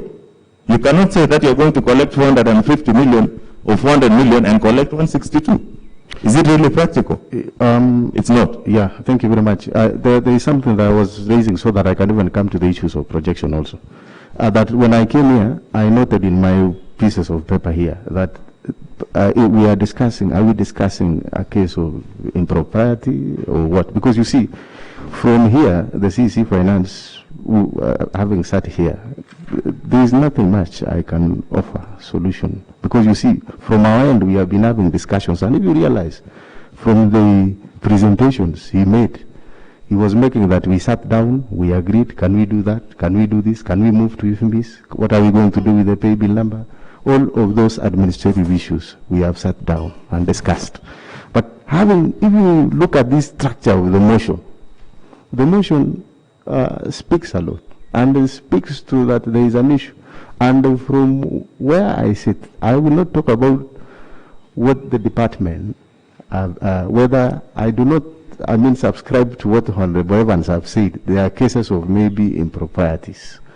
The issues from your discussion. The issue was really, we came here to see what was the main problem. And then now, because if you even look at, you have even asked me to provide pending bills. Pending bills, I got them from the Department of Health. I brought them, I have table here. So, but you see, from where I sit, and I have said, holding all other factors constant, ceteris paribus, there is need to fund health department. And I'm not saying that there is also need, the Department of Health collected 335 million last financial year, if I'm not wrong. It is not 162 only. The 162 million that we were talking about was the cash collection, but there is the aspect of NHIF. So meaning they are collecting. In any, now on the issues of expenditure part, that can only be addressed by the Department of Health and say, this is how much we collected and this is how we spent. I don't know whether we are in the same page, so that it becomes easier for us. But Chairman, if it is true, the way the motion was drafted, then the only conclusion that I have, having served in this county for the past 9 years, is that there was a challenge there was a financial constraint. Because mainly what I know is that there have been procurement of drugs using the IFMIs in the past financial years, and then there are other facilities have been now procuring using what we are funding them. So unless now on the issues of how it's being spent, it is okay. But now, and also, Dr. Ekwam will also talk about the issue of the strike that they had, and the also impact of COVID-19. Because you see, maybe we could have even collected more. But again, we need to ask ourselves this question. And you know, you told us that we are live in Facebook. So when we are live and when we are discussing taxing the residents of this county, that we are talking so much about collecting from them and how they should be paying. Again, also the public may not be happy with us. So can we concentrate on the core function as enumerated in this motion, that one of our core function is to provide those health facilities. So what do we need? This is what we need.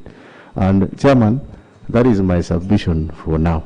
Thank you so much. Maybe through the chair, and actually the CEO now for health services will assist us in this case. You see, we are talking of 162 million more often. And actually, Honorable Evans has just talked of the projection. Now we have this NHIF reimbursement. Is this 162, you say this 162 is the cash collected. You see, there is no problem even talking about cash, because actually even our residents are giving out cash here. Now, what is very important, we are handling the issue of cash.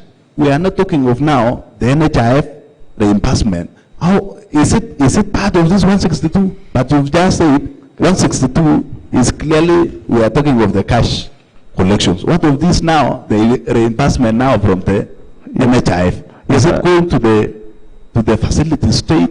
How has it been spent? You see, the reason why actually there was that cut by 119 million, we did ask as the committee for budgets, we asked these people to give us the breakdown of the same. They did not appear before us, they did not give us those breakdown. They appeared before us, but they could not actually justify that money, 119, ilikuwa inaenda wapi na inatumika wapi. Now, how do you expect now the committee that has a deadline, if any conclusion, when you are not ready to give out how you are going to spend the same money, how you are going to do breakdowns of the same money? Yes, just to respond on that, the total collection was 335 million, 706,478. The 162 million was the cash collection, and then there is NHIF rebates amounting to Kenya shillings 173,007,008. So, and that is why I was saying, you see, for them, the Department of Health, of course, submits the expenditure returns, and this is what and that one I must confirm. They submit to us the expenditure returns and say this is how we have spent this money, and those things are there. The only thing now is perhaps having listened to those discussions is, unless you really want to see how it was spent down there and the reason why they cannot purchase drugs now, which I want to agree that can be a common position. But on the issues of whatever they collected and the expenditure returns, they give it to us as a department, and we even submit them in form of not even quarterly reports, even in form of a document called County Budget Review and Outlook Paper. You'll always find that. And in fact, in our financial statements, we have also reported the same figures. Even for last financial year, we have reported this figure of 335 million. So I think, Chairman, they collected 335, and now on the bit of expenditure, of course, they can tell us. But of course, we know that also they have been spending the money based on the existing frameworks that have been there. Thank you, Wasiri. Let's be brief, and also we still have so many people. We've only tackled only questions from one honorable member. Now let's continue from there to the other questions that are yet to be addressed. Thank you. Thank you very much, Honorable Chair. I think that was very clear on cash collections and NHIF collections. And as asked by Honorable Evans Kibet, MCA for Cheboin, on the projections for this financial year, which we've just completed doing a procurement plan, and I hope we are going to bring it in the next supplementary. It may alter a bit the figures that were submitted to the House, because now we are channeling all the money to CRF, and therefore no money, including NHIF, may be spent at the hospital as opposed to what was happening before. And that takes us to about 460 million as collections within our hospital facilities. I know that would dramatically change our own source revenue from the below 500 that we know to above 500 million. And when that time comes, Honorable Chair, I will request that possibly we just have the money transferred, approved, so that hospitals are able to spend. Because if we don't actually bring those figures here, it will be very hard for the hospitals to spend the monies they will have collected. So moving on, Honorable Chair, is the question that was asked by Honorable Collins Biegon, the member for Kapkugirwit, on whether there are blame games between finance and health. I think I've addressed that those issues are normally addressed when people sit together. And my first assignment when I joined the department was to make sure that we are reading from the same page. And there's no room for blaming either health or finance or whoever. We need to sit down, agree on the issues. What are the challenges? Who is responsible? Where are the deadlines?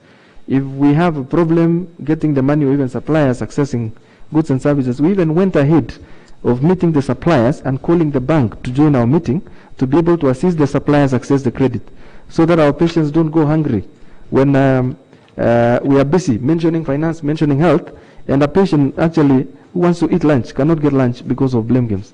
So we sat down, and those are issues that are bygone, and we are working together as a team. The next issue, Honorable Chair, are the issues mentioned by the Honorable Bernard Mutai, the member for Kipchimchim, asking whether we sometimes do rounds to our facilities and how often. Honorable Chair, if you can recall, I was at your place some day and we visited some facilities.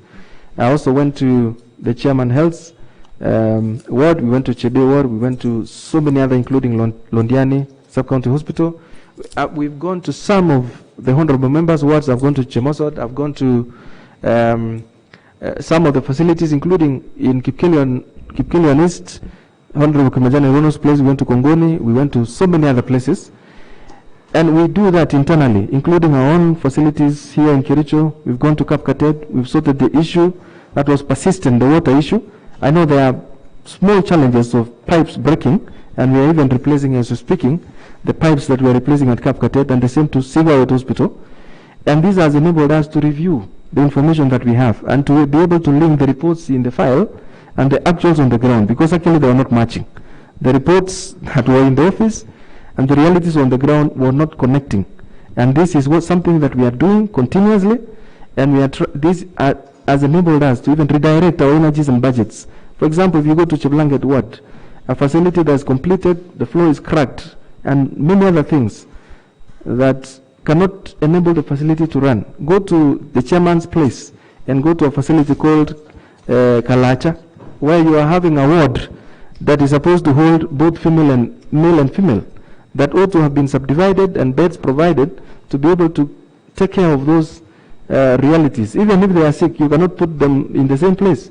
You go to Londiani Sub-County Hospital, where you're mixing patients, medical patients and surgical patients, a TB patient being in the same ward with a fracture patient, therefore making very difficult to stop the cross-contamination. Honorable Chair, we have changed how this game is being played. We need to go to the ground, look at the issues, give directions on how things should happen on the ground, and inform decisions in the office and even the methods of budgeting. That's one. And secondly, on questions that were asked by Honorable Bernard Mutai, number 2 is on the targets. I've mentioned that we have reviewed our targets. It goes beyond 450 million, and we'll bring it in the supplementary to allow us to spend. Number 3, I wish Honorable Bernard Mutai is here, but the Chair will update the House, is on the service delivery, how we are going to build institutions that ensures efficiency, prudency in the use of finances, and effectiveness. The Department of Health in the last 2 months has experienced intense re-engineering of the institutions they're in. And that may have been interpreted, it can easily be interpreted like what Honorable Rono was mentioning, that there is a bit of go slow, some kind of, it's normal. When the changes are being introduced, as long as respect and dignity is maintained and communication is made constant, to achieve certain ends towards enhancing our service delivery, making sure that people report on time. Patients don't sit waiting to be served. Drugs are not hoarded. Waziri, yes, while the mouth is yours, you don't need to elaborate so much. Yes. If you are to use examples, just use one example and be brief. Okay. Thank you very much. So many members who are here to speak. I get it, Chair. So we are trying to recreate systems that are responsive, to be able also to minimize questions coming to you members. Because when our residents of Kerachio don't get services they require, they call the MCA, or even they come to your place. Instead of now you doing what you are supposed to be doing, you are now assisting in solving problems that should be addressed. I can assure you, Chair, that we are doing this. It's a journey. It will not end even in the next 2 or 3 months. It's a process, and we've committed ourselves, together with the CEO and the other officers in the department, to see to it that these things happen. And number 4, on the question by Honorable Mutai, are prescriptions from hospitals that people go to chemists. I think I had answered this before, and I request that we up the budget for supplies to hospitals to something close to 260 million, as against to almost a half or even less that we have now. Because when we purchase a few, we don't get, and remember, Honorable Chair, we're opening many new facilities, and I committed that the new facilities that have been constructed should be opened, all of them, this financial year, so that people get value for the money that have been invested in those facilities. But remember, it is going to overstretch our healthcare workforce. When nurses who are now working in a facility, for example, Kapkatet, and there's a new facility in Cheribo, where the chairman is coming, where we intend to make sure our facility works.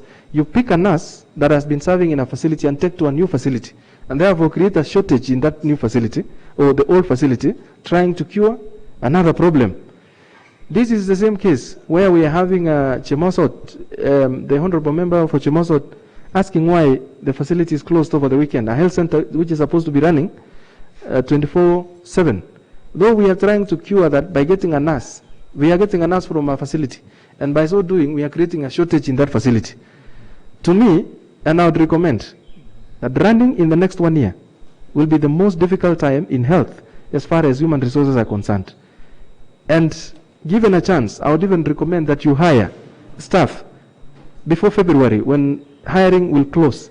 Because if we don't hire between now and February, and we are opening new facilities and transferring staff, 2022 will be the most difficult time for healthcare workers. They will not be able to get leave. It will be a big problem. Sorry, Chair.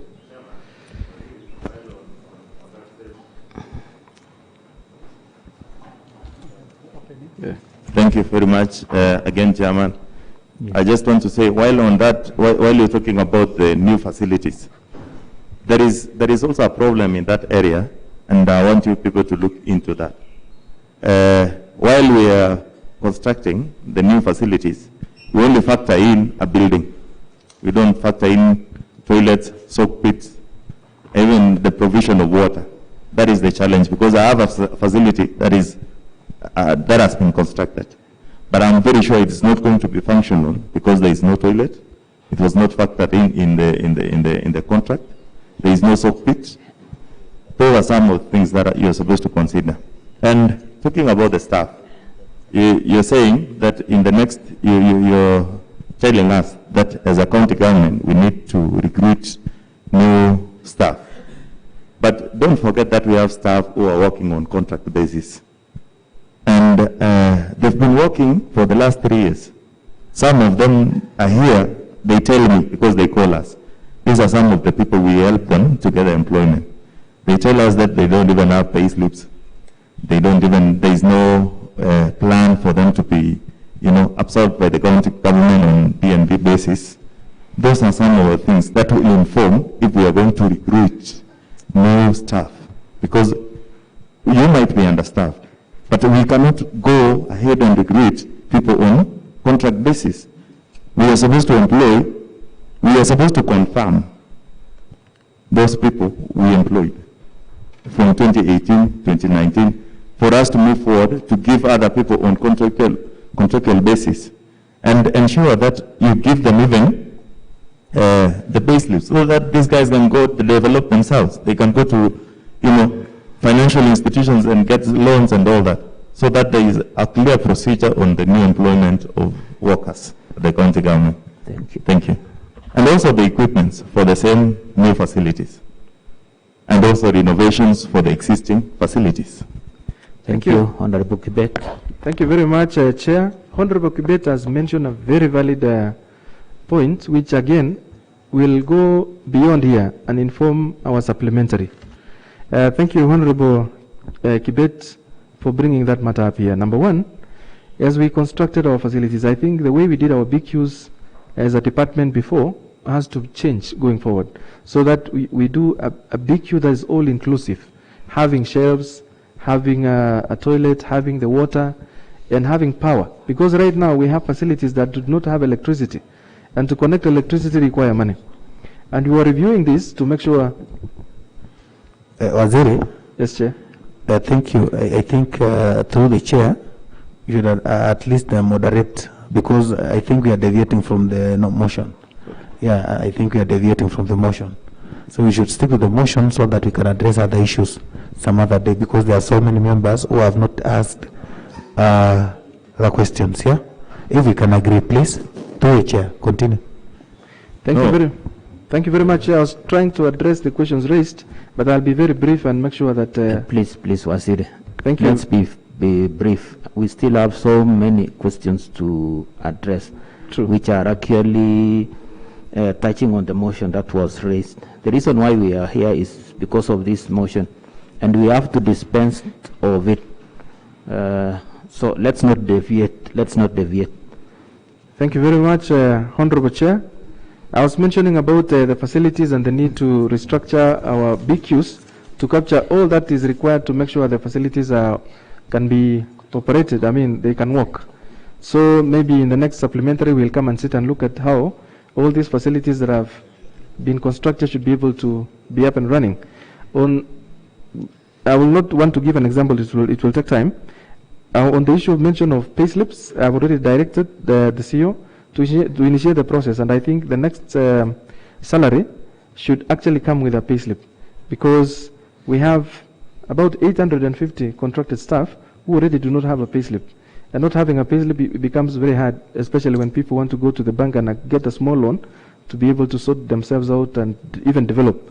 So I issued a memo, and the CEO, I think, is working on it, so that October or latest November, our staff are having pay slips. The issue of confirmation, as raised by Honorable Kibet, is a matter that the House is aware of. The process has begun. We've discussed and agreed on the basic issues. The only remaining process is very small, and I think we're in consultation with the executive, the leadership, to make sure that this process maybe is informed accordingly. And just to complete on the issues raised by Honorable Mutai, the member for Kipchimjim, dispensaries completed but not opened. I have mentioned, I think he was referring to a facility called Kimeswan, which I went with him, and we agreed on what to do, and I think the progress of procurement is almost complete. Going to the questions raised by the Honorable Eric Bates. Kapkates X-ray machine, I think I mentioned this, but I want to answer that we are aware on a daily basis on the happening of all our facilities. All of us are in the same WhatsApp group, and issues emanating from facilities or even from the sub-counties are raised by MOHs or MedSups on a daily basis. So they raised a requisition today to be able to resolve a broken down machine, but we have also made a provision. We are lacking a few coins to be able to upgrade these facilities or X-ray machines from analog to digital. I think coming to supplementary, those are matters that we are going to discuss so that we move our facilities to the new technologies and better serve our people. AIE requisitions taking 3 months, I have answered that we are tuning with salaries, and transfers are happening on a daily basis when we transit completely to IFMIS and utility lines of making payments. Number 3, how often is F5 reimbursed? My colleague, the CC Finance, I had mentioned on this matter. I had also explained that during this transition, there have been a challenge of getting back these disbursements, but it's a challenge that we are working on, and maybe my colleague will still clarify on this. Centralization of procurement and what happens to the staff. Procurement will still be informed by the decisions of the units or the user departments that require. For example, if Fortenan Sub-County Hospital is making a specific request for drugs or for certain supplies, that begins from the facility by themselves, and that will be done by the respective procurement officers that are stationed there. But the final procurement or sourcing for supplier happens on IFMIS. Sent to the supplier, responded, evaluation is done online, and an LSO issued, the white LSO, the IFMIS. But coordinating and servicing the request, picking from the requester, bringing verification, the approver, requisition signed, scanned and emailed to the central procurement, because it will be scanned and emailed. Okay, that can happen all in the same day, but the coordinating person is the procurement officer on the ground. So that now, when you are sending for sourcing, once the CEO has approved the requisition, then you now go the IFMIS way. So our procurement officers will still remain working in their stations, but the way of working now has changed. The sourcing will not be happening at the facility because it is being done on IFMIS platform. Chair, through the chair, in case of any emergency, for example, if you need a drug like heparin to be used in a theater, how long will you take for the system, for the sourcing from the procurement, that is from the sub-county level to procurement, and to the effect of the supply of the same drugs? Honorable members, maybe to respond to that specific question. For emergency supplies, we already have suppliers who are on framework agreements. So for emergency supplies, the facility in charges have a leeway to procure emergency supplies after getting authorization, and the authorization can easily be done because all the accounting officer requires is that specific request to be communicated to the chief officer, and the authorization will be done immediately and then regularized later. Thank you. Do you have a kitty set aside for this emergency supplies? It's still the same special purpose account. Thank you. Okay. Thank you. Very much, Chair. Just to go and conclude, questions that were asked by Honorable William Soy, the member from Chemasot. One was emergency services and how responsive our system is. As I mentioned, that our field visits and facility visits that happened on the better part of the last 2 months, this activity has informed our planning for emergency services. First of all, we sat down and agreed in the department that this is an emergency department, and therefore there is nothing like emergency, because we need to foresee all of them. Have emergency trolleys in all our facilities, which at the moment we only have 3 in the whole county. Only 3 emergency trolleys. One is in Inamoy Health Center, another one is in County Referral, another one is in Kapkatet. Emergency trolleys are big trolleys that can be moved within the facilities in case we have emergencies, and they should always be fully stocked with either with drugs and the non-pharmaceutical supplies. We hear sometimes that some patients go to a hospital and they cannot be attended because the emergency supplies are not available. And to attend to those patients, Honorable Chair, number one, you need a cotton wool, you need gloves, you need the basic equipments like testing of blood pressure, the BP machines, the RBS, and those should be stocked using one kitty, one trolley. And we've agreed that going to supplement it and even refocusing our budget to be able to address emergency services. And addressing here means we need to pre-plan and foresee emergencies and be able to address them even before they happen. Thank you. Yeah, I think, even before we, let me say something. Mheshimiwa, you cannot just come in and just take a mic and ask a question. There are some other members who raised their hands and they are still waiting to ask questions. So please, the chair has ruled that you cannot come in and just take a mic. Please. So we continue. This, Mr. Chairman. No, unless it was a rejoinder. Yeah, but then, no, I know that is not. I have ruled. We are continuing. Because it will help. I know. I'll give you time. You'll wait. You'll now follow those members who have waited for long, who have patiently waited to ask questions. Please. Mheshimiwa Betty. Yes, Betty. Honorable Chair, just a clarification. There's a member who made a claim or an allegation for that matter that the Department of Health Services was not represented at the time of presentation of supplementary budget discussion. And I would like to categorically confirm. I would like to confirm that actually the Department of Health Services has never snubbed any session of the County Assembly where budgets and any other matter is discussed. So I would like to confirm that the CEC and the CEO have always complied with the directions of this House, including attending to all summons. So it is incorrect to say that the department did not give its presentation to the Assembly. Thank you. Thank you very much. Chris?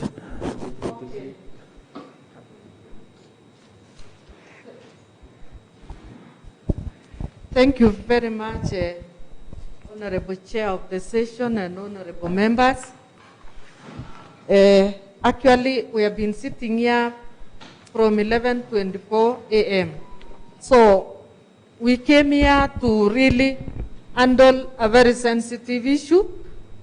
And it is my prayer that by the time that we shall be leaving this place, everything will have been sorted out or addressed. Mine goes to the health department. Again, in the renal unit, I would like to state it categorically that the renal unit, the consumables are not there up to now. And that one I'm saying without any contradiction, because we had 3 patients this morning, and those patients, one, has got to part with 3,000 up to 3,400 to access the consumables. You know, so I would like to say that let us be honest one another. I'm not blaming anybody. The CEO get it from me. I'm not blaming anybody. And Bwana CEC Barnabas, please listen to me. Because this issue has been something, it is like, being dosed from one area. I've talked to His Excellency the Governor last week on Saturday. And he really told me, the same, he repeated the same, that Mheshimiwa, you are talking of something that has been addressed. You know, I am a regular visitor there. It is unfortunate that my own mother is one of the patients. And I thank God because the services which are there have been assisting her. I am also a witness 4 patients losing their lives. One, Victor, another one, Elizabeth, Anna, and Mr. Oti. I want to say that it is in order, because I was happy that when I saw the CEC Finance being here and the CEC Health and yourself, I knew that the issue will be resolved, because I know these are essential services. These are the people who have lost their kidneys, and we don't need to explain anyway. So I'm saying that these patients, the supplies are not there. They are not even in the store. So if you have said that you have really discussed with the suppliers, please make sure. I'm not quarreling, because these people have been sustaining themselves. We talked to one this morning, because even in the year 2019 somewhere, during financial year again, the consumables, the unit ran short of, and Nandi County had to come in Nandi assisting Kerachio County. You know that place, the supplies, that is a very sensitive unit. It is just the same with maternity, it is the same with emergency, like the issue of oxygen. Our patients have been forced to go to Siloam. The private hospital is charging them very highly. You heard Mheshimiwa Honorable Collins raising the issue. There is a patient from Kipchimjim, Jared Rugut. He lost his life, unfortunately. There is one from Chilchila. The bill is 4 million and he died. The other one, the bill is 2.8 and he died. So these are critical issues, and I'm urging you, Honorable Dr. Mutai, please, if there is a way that you can really do something where together with the CEC Health, the acting CEC Health, and the CEO, please go and sit down today and sort out the issue of emergency, the oxygen, the area. Sort out that problem, because it is touching on our people. So that is my plea, that is my prayer, and I'm saying, lastly, as I conclude, the 3 dialysis, the machines at Kapkatet, they have been lying there, and there is congestion here. Oh, I wish those machines could be put into operation, because the other time the complaint, the problem was water, and the whole hospital is suffering, and I imagine the chairman water. Please address with your committee, together with the CEC water, address the issue of water at Kapkatet, so that the 3 dialysis machines could work and the patients could be assisted. The treatment, whatever, the plant, please hasten also the procurement of it. Otherwise, please, this issue, kindly assist them. Somebody without a kidney, these people, they don't have, their immunity is down, so they can die. We have opened the door for them to die. I hope the 3 of you will do something today. Thank you very much. Thank you, Honorable Chris Betty. Let me give opportunity to Honorable Eric Bett also to Because I think those we are now giving people who had not made their submissions. Yeah, thank you, Chairman, for today. And thank you for this chance that I've been given. I want to appreciate the presence of the CCs and the CEO.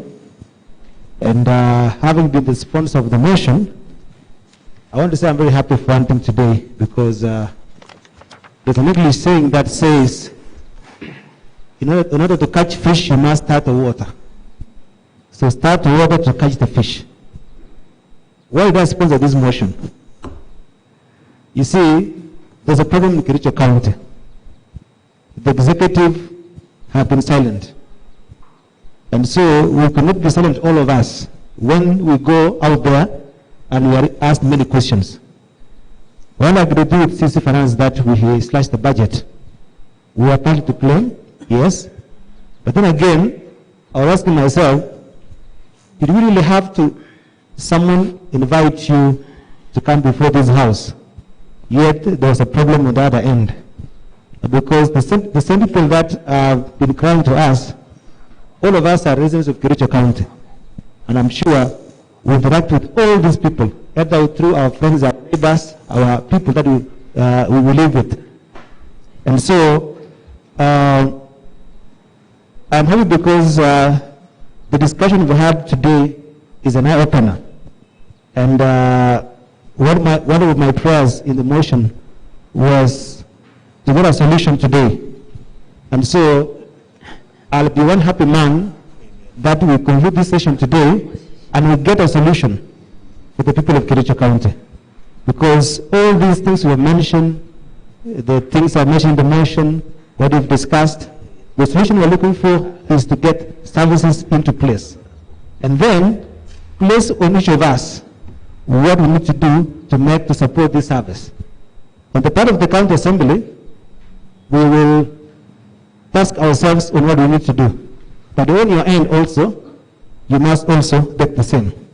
So I have a few questions here. I have a few concerns which I want to raise specifically on the issue of a visit I made, impromptu visit I made to the hospital in the Kerachio County Referral Hospital. Because it was supposed to have been a statement first. But having talked to the members, we realized the issue was so big. That's why we converted it into a motion and the committee of the whole house. So the CEO has informed us today that the issue of the drugs has been addressed. So I want a confirmation from the CEO to tell us in this meeting today that as we speak now, the drugs and supplies are in a hospital. And I want you to confirm with the county referral hospital. Starting with the dialysis unit. If I go right now, will I find dialyzers and heparin for the patients? Or will I find them coming from chemist next there, having bought from them? So I want the confirmation of the same. Number two is again on the dialysis unit.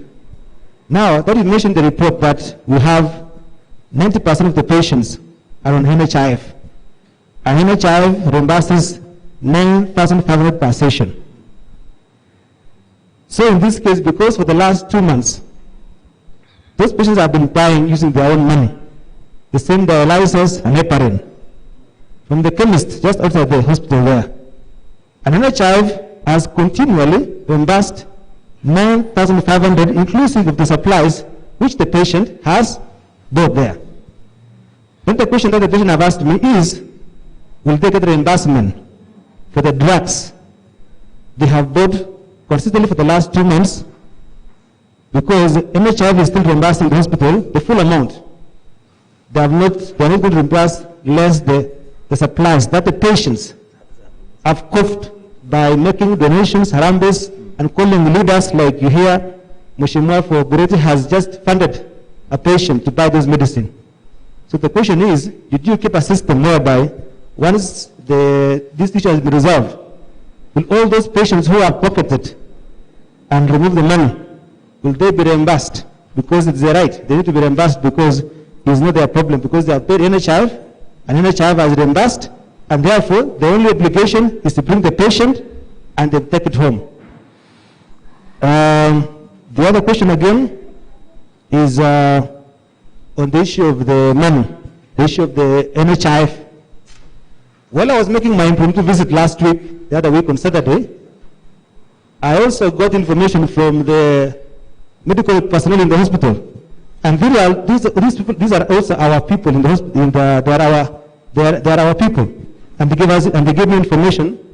And I want to know, because I looked at a report of the County Referral Hospital of 31st August. And I was able to gather information there. And one of them I was catching my eyes was on NHIV, money that was banked. And I was informed that there was an amount of money that was banked, 27 million shillings, NHIV, for the collection of month of August, end of August. And that amount of money, of course, goes to CRF account, like you've mentioned here. But the question I'm asking myself is this. Now that we have, yes, we remove the money from the budget.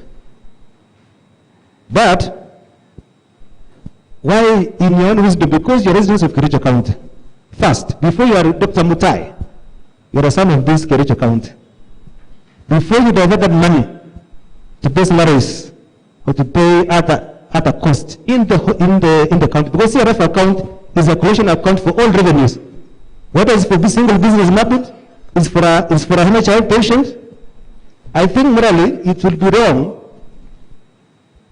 to deny, because it will not be right that once it is in one bucket called CRF, because the CRF account is just a bucket called for collecting all the revenues. Once it has gone there, they are called money. They are no longer called in NHIV. This was paid by a patient in hospital. This was a single business permit. This was a land rate who was being paid. It is called a revenue collected in that account. So I was thinking loudly that, is there a way, as the CEC in charge of finance, you could, as a way of salvaging this situation, a way of discussing with the CEC, your colleague in health, and find a way of returning back the money, at least for health. And this is my plea, and say, what comes from health, let it just go back, at least so that patient in dialysis will not tell me, Mheshimiwa, how do you confirm to me as my MCA that I have paid NHIV, because you normally tell to pay NHIV, I very faithfully pay for NHIV, NHIV pays the county, and yet that money goes to account called CRF, and I hear that that money was the money you were paid salaries this month. See the point now? Then somebody told me that, Mheshimiwa, I hear, when I went to my dialysis unit, the NHIV paid some money. When I went to CRF account, for some reasons, that money was used to pay other things. So they asked me, Mheshimiwa, why do intern money come back to the hospital for them to pay the supplier to get me my supplies for dialysis? So I know we have the health service bill, which I would say is going to address the issue. But in the meantime, before we reach there, this is a question of now morals and morality and ethics, and saying, can't we do something as us, because we are people of Kerachio County? Can't we, for one, say, let's sacrifice, let's redirect the money to go back to the facility, and you write a petition to the county assembly? And I want to say that as a member of this county assembly, yes, we have never received a crisis report. I believe as an executive, you also have a mandate to petition us on a crisis that is supposed to come in the near future. Even until the patients come there, because I can, on record, we have not received anything from the cabinet or from the CEC giving us a crisis, a red light, that in the next few months we shall not be able to offer services in dialysis or including the ICU. If you have that copy, please give us. Do you have a copy of a red light? Because you have never shown, apart from telling us that you got the budget. But I challenge you, where's the red flag? Where's the report? Where's the alarm you have given us to show us that we are going to the danger zone? Now we're in the danger zone. You have come here. You have told us we are the cause. But I'm asking myself, where were you all this time until we bring this issue in a crisis meeting like this? Because we are all of us residents of Kerachio County. As much as, that's why I was saying that before we are CEC, because we are MCAs, we are first residents of Kerachio County. How much do we care about our people? Do you have the interest of the people of Kerachio at heart? If we did, all of us, including myself, we couldn't allow such a crisis to happen. To be called and told, Mheshimiwa, you are doing this. So I do agree, and that's why I'm saying, even if we need to be in this meeting, we need to agree and say that we are going to look at the budget. None of these members here will refuse. But the big question is, what are you doing on your part as the executive arm of the government? Who is the dude who has meetings? The CEO here was a medical superintendent for a long time. And I'm sure the health committee is just a stone throw away here. We have never seen the health committee telling us that we have received a red alert from the Department of Health. So that we have a crisis meeting as an assembly. What we do here is that we're waiting for these things to happen. So in summary, I want to say that this is a good meeting, and let's look for a resolution. We have said all these things. Lastly, as I was looking at the, somebody actually texted, constituents of Kerachio County actually texted me a while ago, while he was asking me a question, and I thought I should throw this question because it's a question that is interesting. And he told me that he has a sick patient in the hospital for a long time, and he has been he has been having sick patient. He has a sick parent, both of them, and he has told me that for a long time he has become to the hospital for services. And what he has gathered from all those visits he has coming there is that there's also a deliberate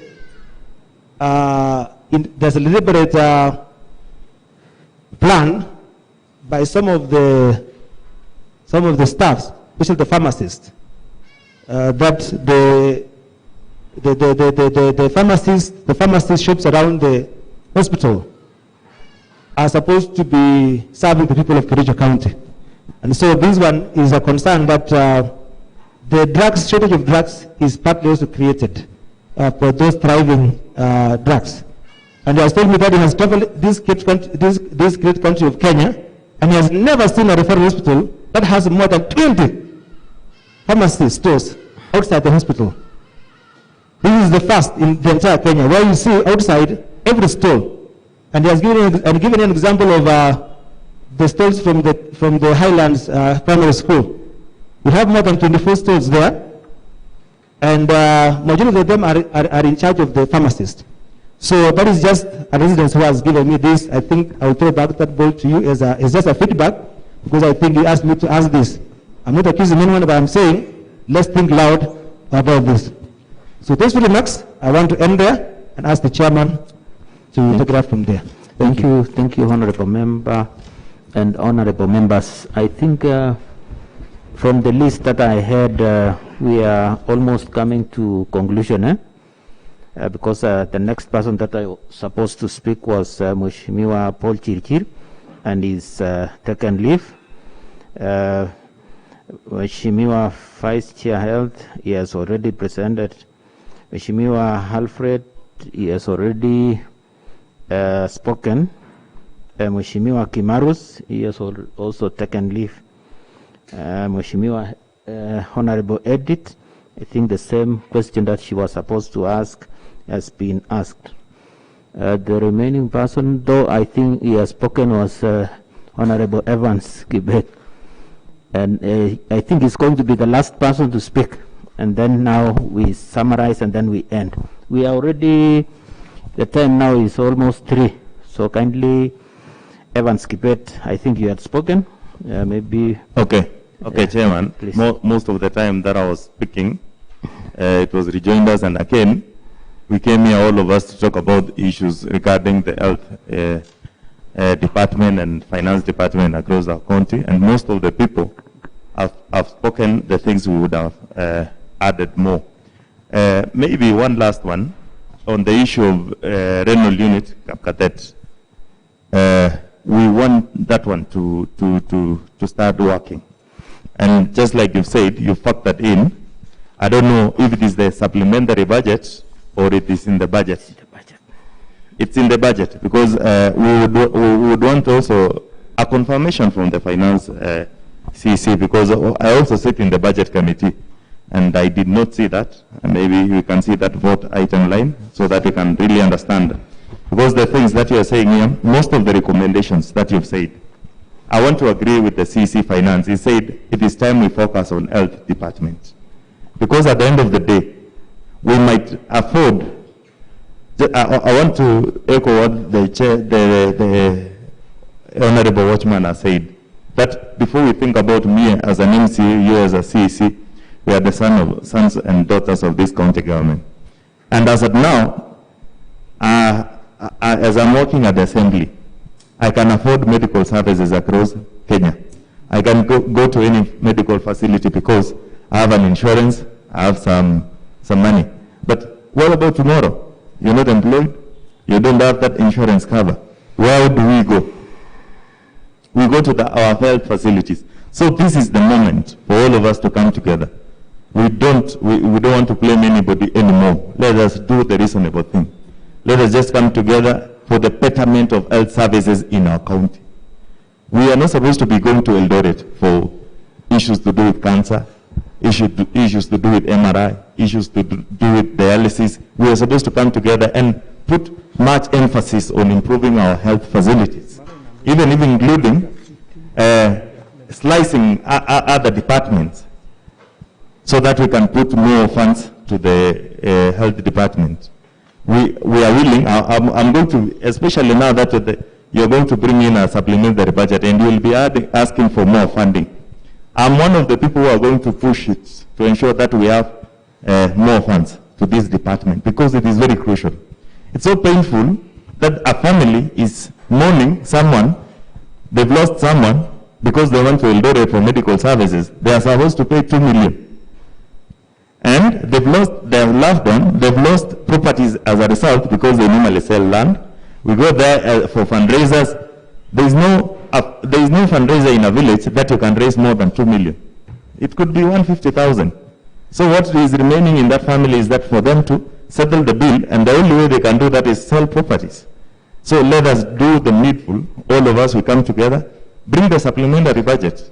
We've seen what has happened when we reduced the amount by 119 million. We've seen the havoc that we created ourselves. We don't blame you, the executive, we blame ourselves also.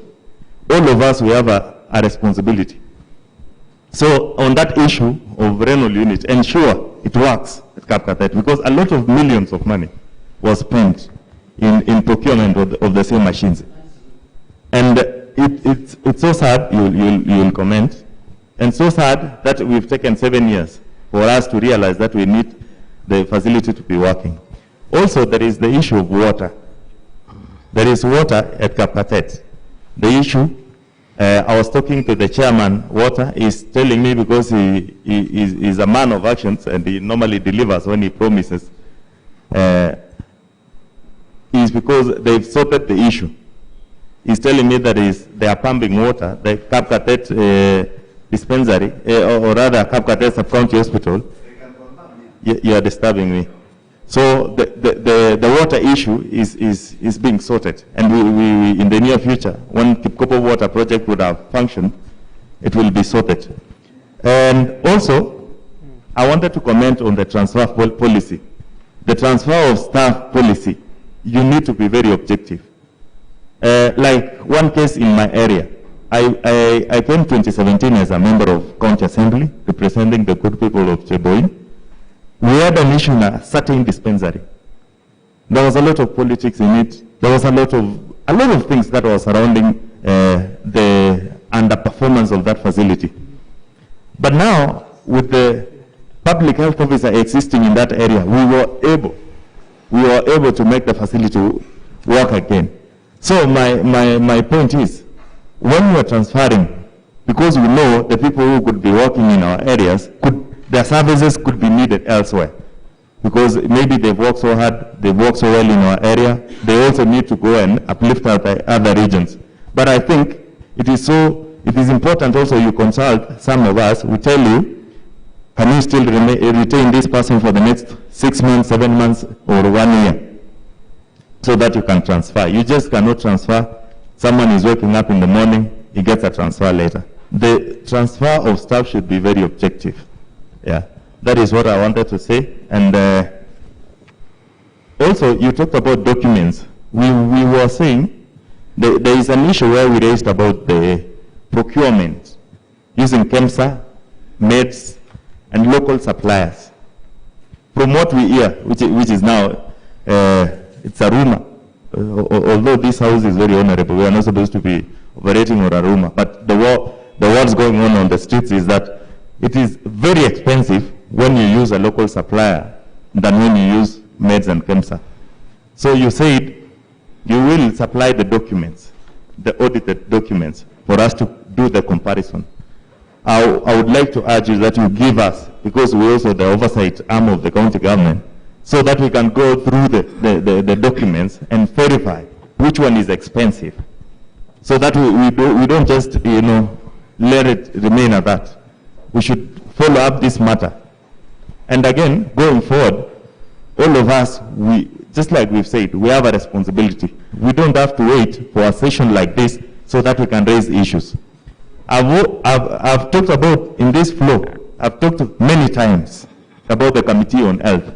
And I normally tell these members of Committee on Health, the other time we were talking about this motion, I told them, without, favor or any without any favoritism, I told them that this committee should be disbanded, because I could see some members of the same committee raising questions here.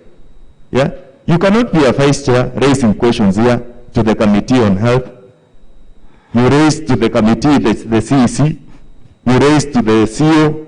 And what are you doing in your committee meetings? What exactly do you do? Yeah? I don't expect chairman to come and tell us that Kapkatet or County Referral Hospital is using analog way of X-ray. What have you been discussing in your committee? Yes, with the CEC. Because these are other committees. We discuss. I was sitting with the chairman of finance just yesterday, and we were discussing the issue of pending bills. When the issue is going to be brought here in the assembly, I don't expect to be the people who are going to raise questions on the same pending bills. So Committee on Health, pull up your socks, and we need you people to be working with the Department of Health. Unless there is an issue somewhere, you let us know. And I want to ask the majority leader to crack the whip. If he needs to reconstitute that committee, I want to be a member. Because this is what, yes, we want you people to be working. You don't come here and raise questions to CECs and you are the members of that committee. Thank you. Thank you, Honorable Member. Please. Thank you, Chairman. Chair. Maybe as a working chair to confirm for Grace. Please. And actually the CEC can be witnessed. Nimepeana magic Kapkatet sahi. Honorable Member. Asante sana, Chairman. I'm also aware that the project that was there is complete. Yes. Thank you, Honorable Members. Thank you. Please, I'm not allowing any more questions, please. Thank you, Honorable Members. Thank you, Honorable Member. Please, I know we will go on for the rest of the day, but we have to end. We still have to give. Please, Honorable Soy. As the chair, I have ruled that we have come to the end of questions, and I want to believe that the meeting has been very fruitful, and I want to believe that after this meeting, whatever we have discussed here is going to help us. So I'm going to take back this to Honorable CCs who are with us to just make their submissions, especially confirmations on some of the things that we have discussed here, so that as honorable members, after this meeting, we are sure that some of the commitments that we have reached here, we can comfortably also give the same information outside there. We have talked about IFMIS documents, which Honorable Evans has talked about. I think that as a Committee of Health, we've been trying And I want to thank you personally because today we've accepted the mistake we did as a house to cut the budget for health. We told you it was a 20 issue, it would bring issues to this assembly, and today we are here because, not because of many issues. It is because we removed the budget from health, and it is an issue that touches most members of the public. So I want to say next time we are preparing the budget, allow the health department to take the larger share. Because a healthy nation is a working nation. If people are sick, they will not be working on the roads. So thank you so much, and I want to say I support the move of the motion today because at least as a committee we are settled, and we know we will start working well with the honorable members of the county assembly. Thank you so much. Thank you, Honorable. Honorable Soy, you had already spoken, so please, Honorable Soy, let's send it there. Honorable members, order. Honorable Rono Philip, please. I was saying that more importantly, the issue of ICU. You will commit to us that if within what period we will have the oxygen plant, and especially the repair of the dryer, which you've talked about the drugs. That is a tone also in the flesh. You will also tell us conclusively what to expect in our hospitals. We've talked about revenue issues. You will also point to that one. There was that thing about Kamashian Hospital, which I think you've addressed. There is also an issue of Chemosot Ward, which Honorable Soy addressed, but I think you answered while Honorable Soy was outside. So maybe it's even the thing that he wants to ask. You will also confirm to him the issue of new facilities which we have built. You had also said that they will be opened before the end of the year. And then last but not least, Honorable CC Health. I was in a function yesterday, and the issue of hospital management emanated. We were doing a fundraising for one of our residents who passed on, and the reason was that that person was taken to another private hospital, which I don't want to mention here, and he passed on. Reason was that because in our local hospital, especially Kapkatet, we don't have drugs, and there is laxity in staff, especially at night. Many of us here, we have been to those hospitals, and there is no supervision. We really want to have your people working. There was also an issue of residents complaining that whenever we go to our public hospitals, the doctors are not there, but you will find them in their private clinics. So please, Wasiri, that's an issue also of administration, which we want to see that whenever we come, especially to our referral hospitals, we have our doctors there. Otherwise, we want to thank you. We appreciate your time. Kindly, Wasiri, make your final conclusion, and then we will end. Maybe we will start with finance. Then thank you very much, Chairman, once more. Yes, listening keenly to what we have discussed and what the members are aware here.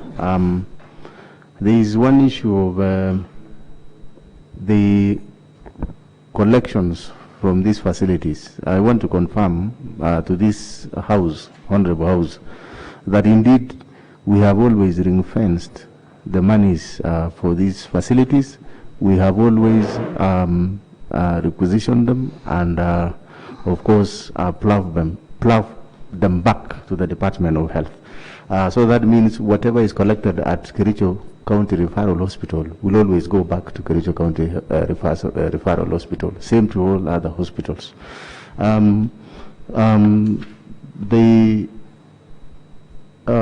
forward, of course, the decision by the executive that, of course, we adapt to the IFMIS system for all the transactions. I think, as Dr. Ekwam mentioned, we are on the process now, and we can confirm that it is up and running. Operation account that we have opened at the Central Bank of Kenya. Just to reiterate the fact that indeed the mover of the motion did a good thing. However, red flag was raised during our supplementary budget number 3, and there was an indication that the Committee of Health will continue the discussions with the Department of Health. So, and I think this is part of the discussion. So the only thing, my parting shot is this: let us fund this Department of Health so that they can be able to procure and of course concentrate on their core mandate of service provision. The other thing that I need to clear and dispense again is the issue raised, even though not formally, that indeed the Department of Finance and Health are not working together. There has been stories. The fact and the truth of the matter is we enjoy a professional working relationship. So if we can get more funds, I guess we'll be having more meetings with this department, and we can be able to assist the residents of this county. Thank you very much, Chairman, and we look forward to more engagement with you in future. Thanks. Thank you, CC Finance. Welcome, CC Health. Allow the Chief Officer to answer a question that was raised, very important question by Honorable Betty Koech. Yeah, thank you, honorable members. I would like to confirm to this assembly that about a week ago, I received communication from, actually I was requested by Governor to give the status report verbally on the renal dialysis unit at Kerachio, following complaints by members of the public. And at that point, I think it was Saturday. I think it was on Saturday. And upon inquiring from the hospital administration, I learned that actually an LPO had been given to one of the pre-qualified suppliers earlier in the week. And that he had given an undertaking that by Sunday, the supplies would be available. Particularly, he had supplied quite a number of things, but the only challenge was what we call bloodlines. That is what was missing. And so by Monday, we were expecting it to have been delivered, because generally we do not receive supplies on weekends and public holidays unless they are emergency supplies. But towards the end, I did not follow it up in the course of the week, and when I didn't get any concerns, I was sure that the supplies were available. But in the morning, I spoke to the medical superintendent to find out whether the issue had been resolved, as had been agreed, only to learn that the supplier was still not able to provide, and citing a challenge with, there is only one supplier of these commodities called Angelica, the company that supplied the equipment. So the local suppliers within the country also procure from Angelica. And Angelica, getting supplies directly from Angelica is a big challenge.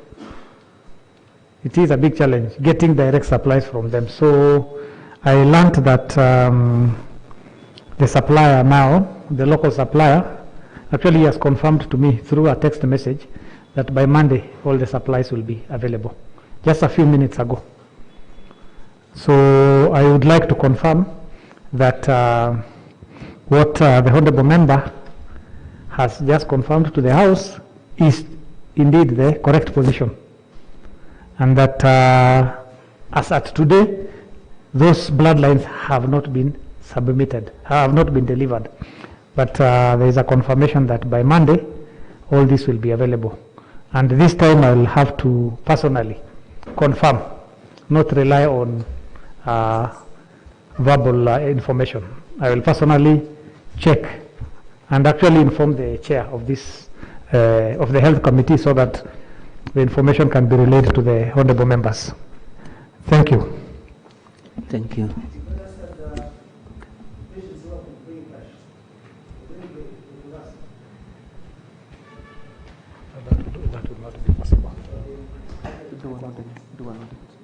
do an audit. Let me.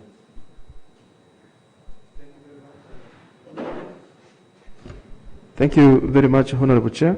I think the question asked, just so that I can wrap up, by the Honorable Eric Bate on double payments. Payment made by a patient and the same made by NHIF.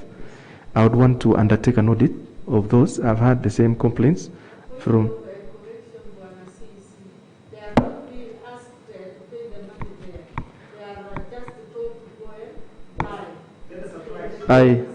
Thank you, Chair.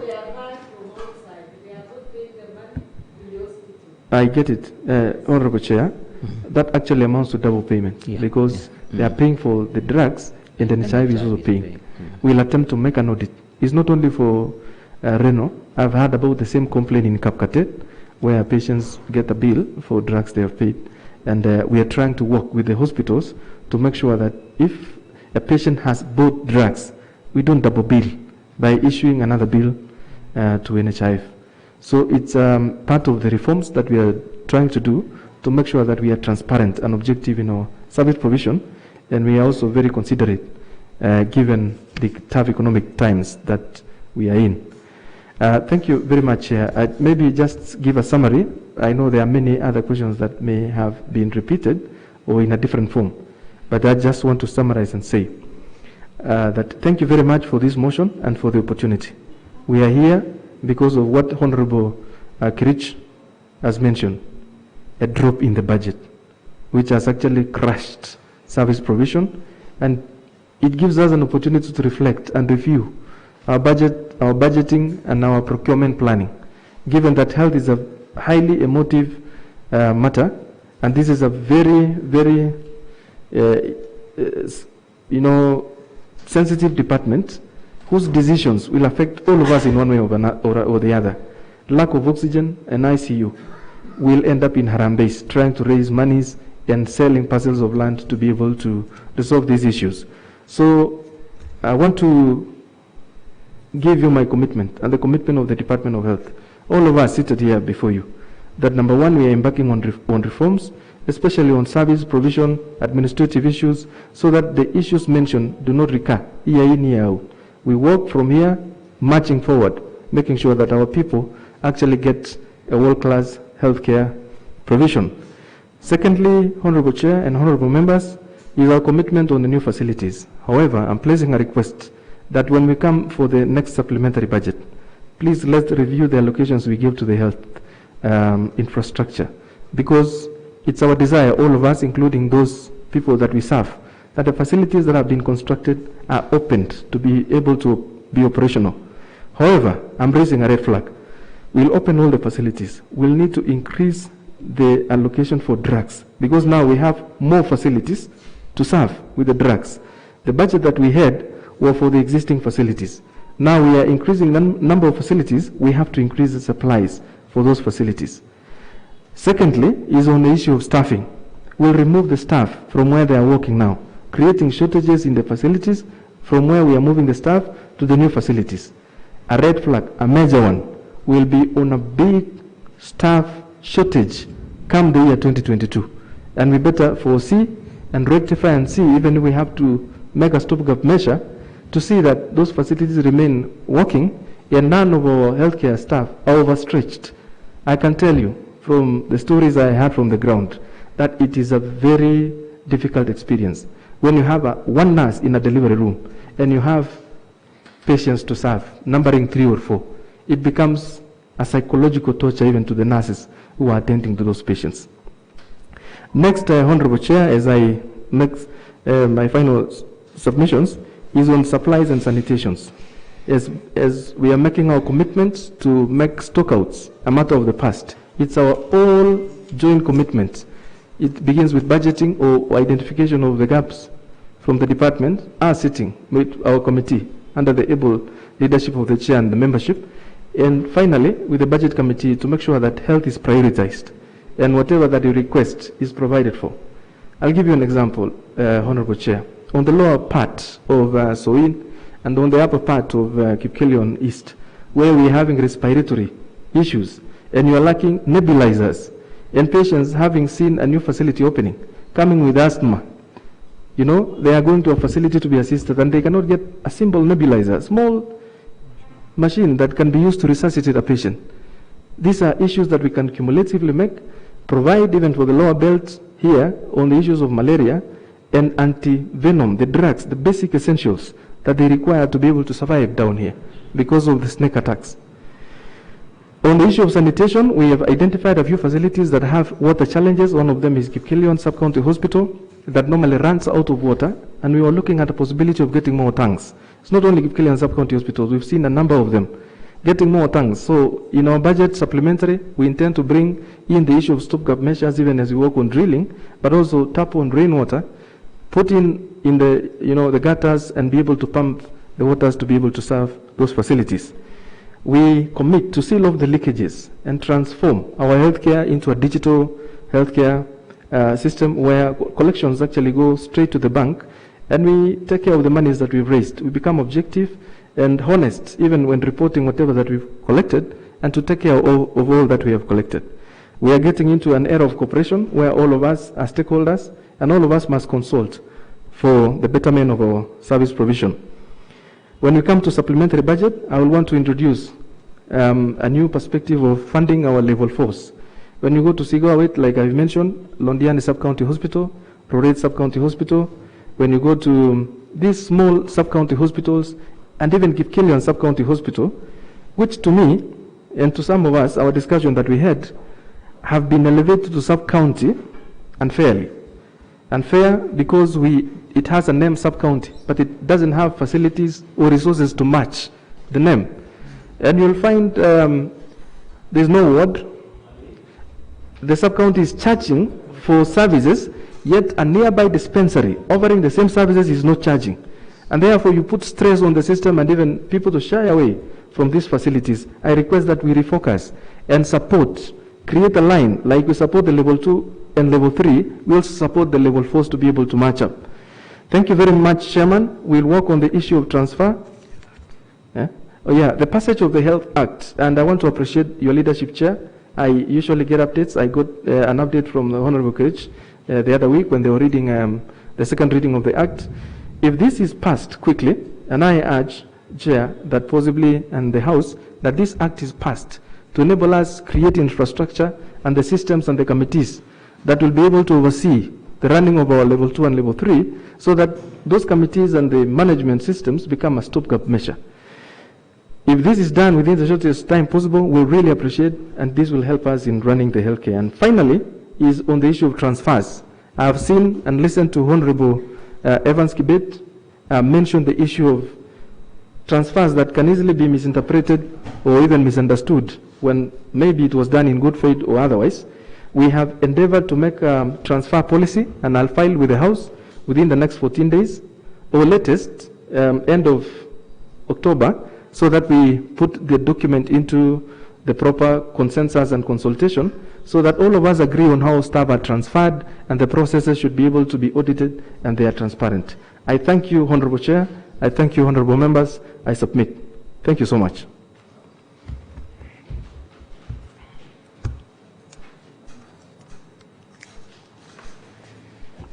Well, thank you very much, everyone, for attending this meeting. You know, the Bible says that let's come, let's reason together. It's good that we've come together. We've shared our minds, our ideas, and after this, the committee of the whole House will now go back and write a report and perhaps some recommendations so that we can see. And we should not be meeting because of emotion, but rather we should say, let's meet, let's say before even the lapse of 2 months, so that we can see if every person has done his part according to how we've said here. And thank you very much. It is because of the reallocation of the money that we are here today. I remember when we were doing our last budget, I pleaded a lot. To an extent, I called for a vote for the second time so that we can assist the department have what they had asked for. But that was then.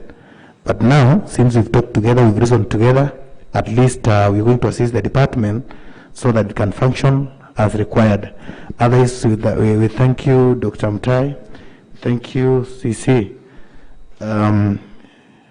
Nino, so thank you, our CEO, because you've availed yourself today so that we can cap the problems that might arise anymore in the health department, because this is key. We need to be healthy so that we can even work in other departments. So I want to thank you, honorable members, and everyone for availing yourselves today, our secretariat, and everyone.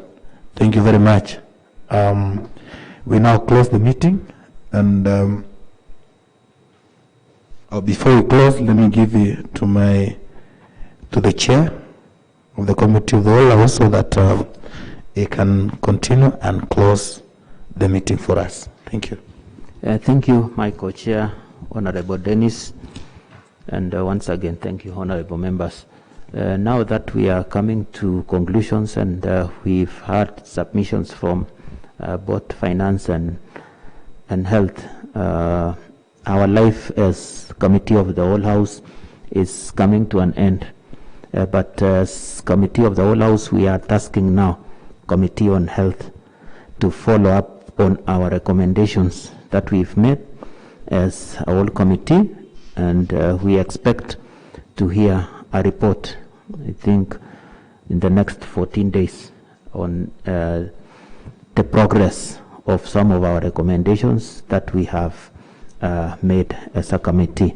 Otherwise, thank you, honorable members, and enjoy your afternoon and your weekend. We have lunch for all of us at Hills County.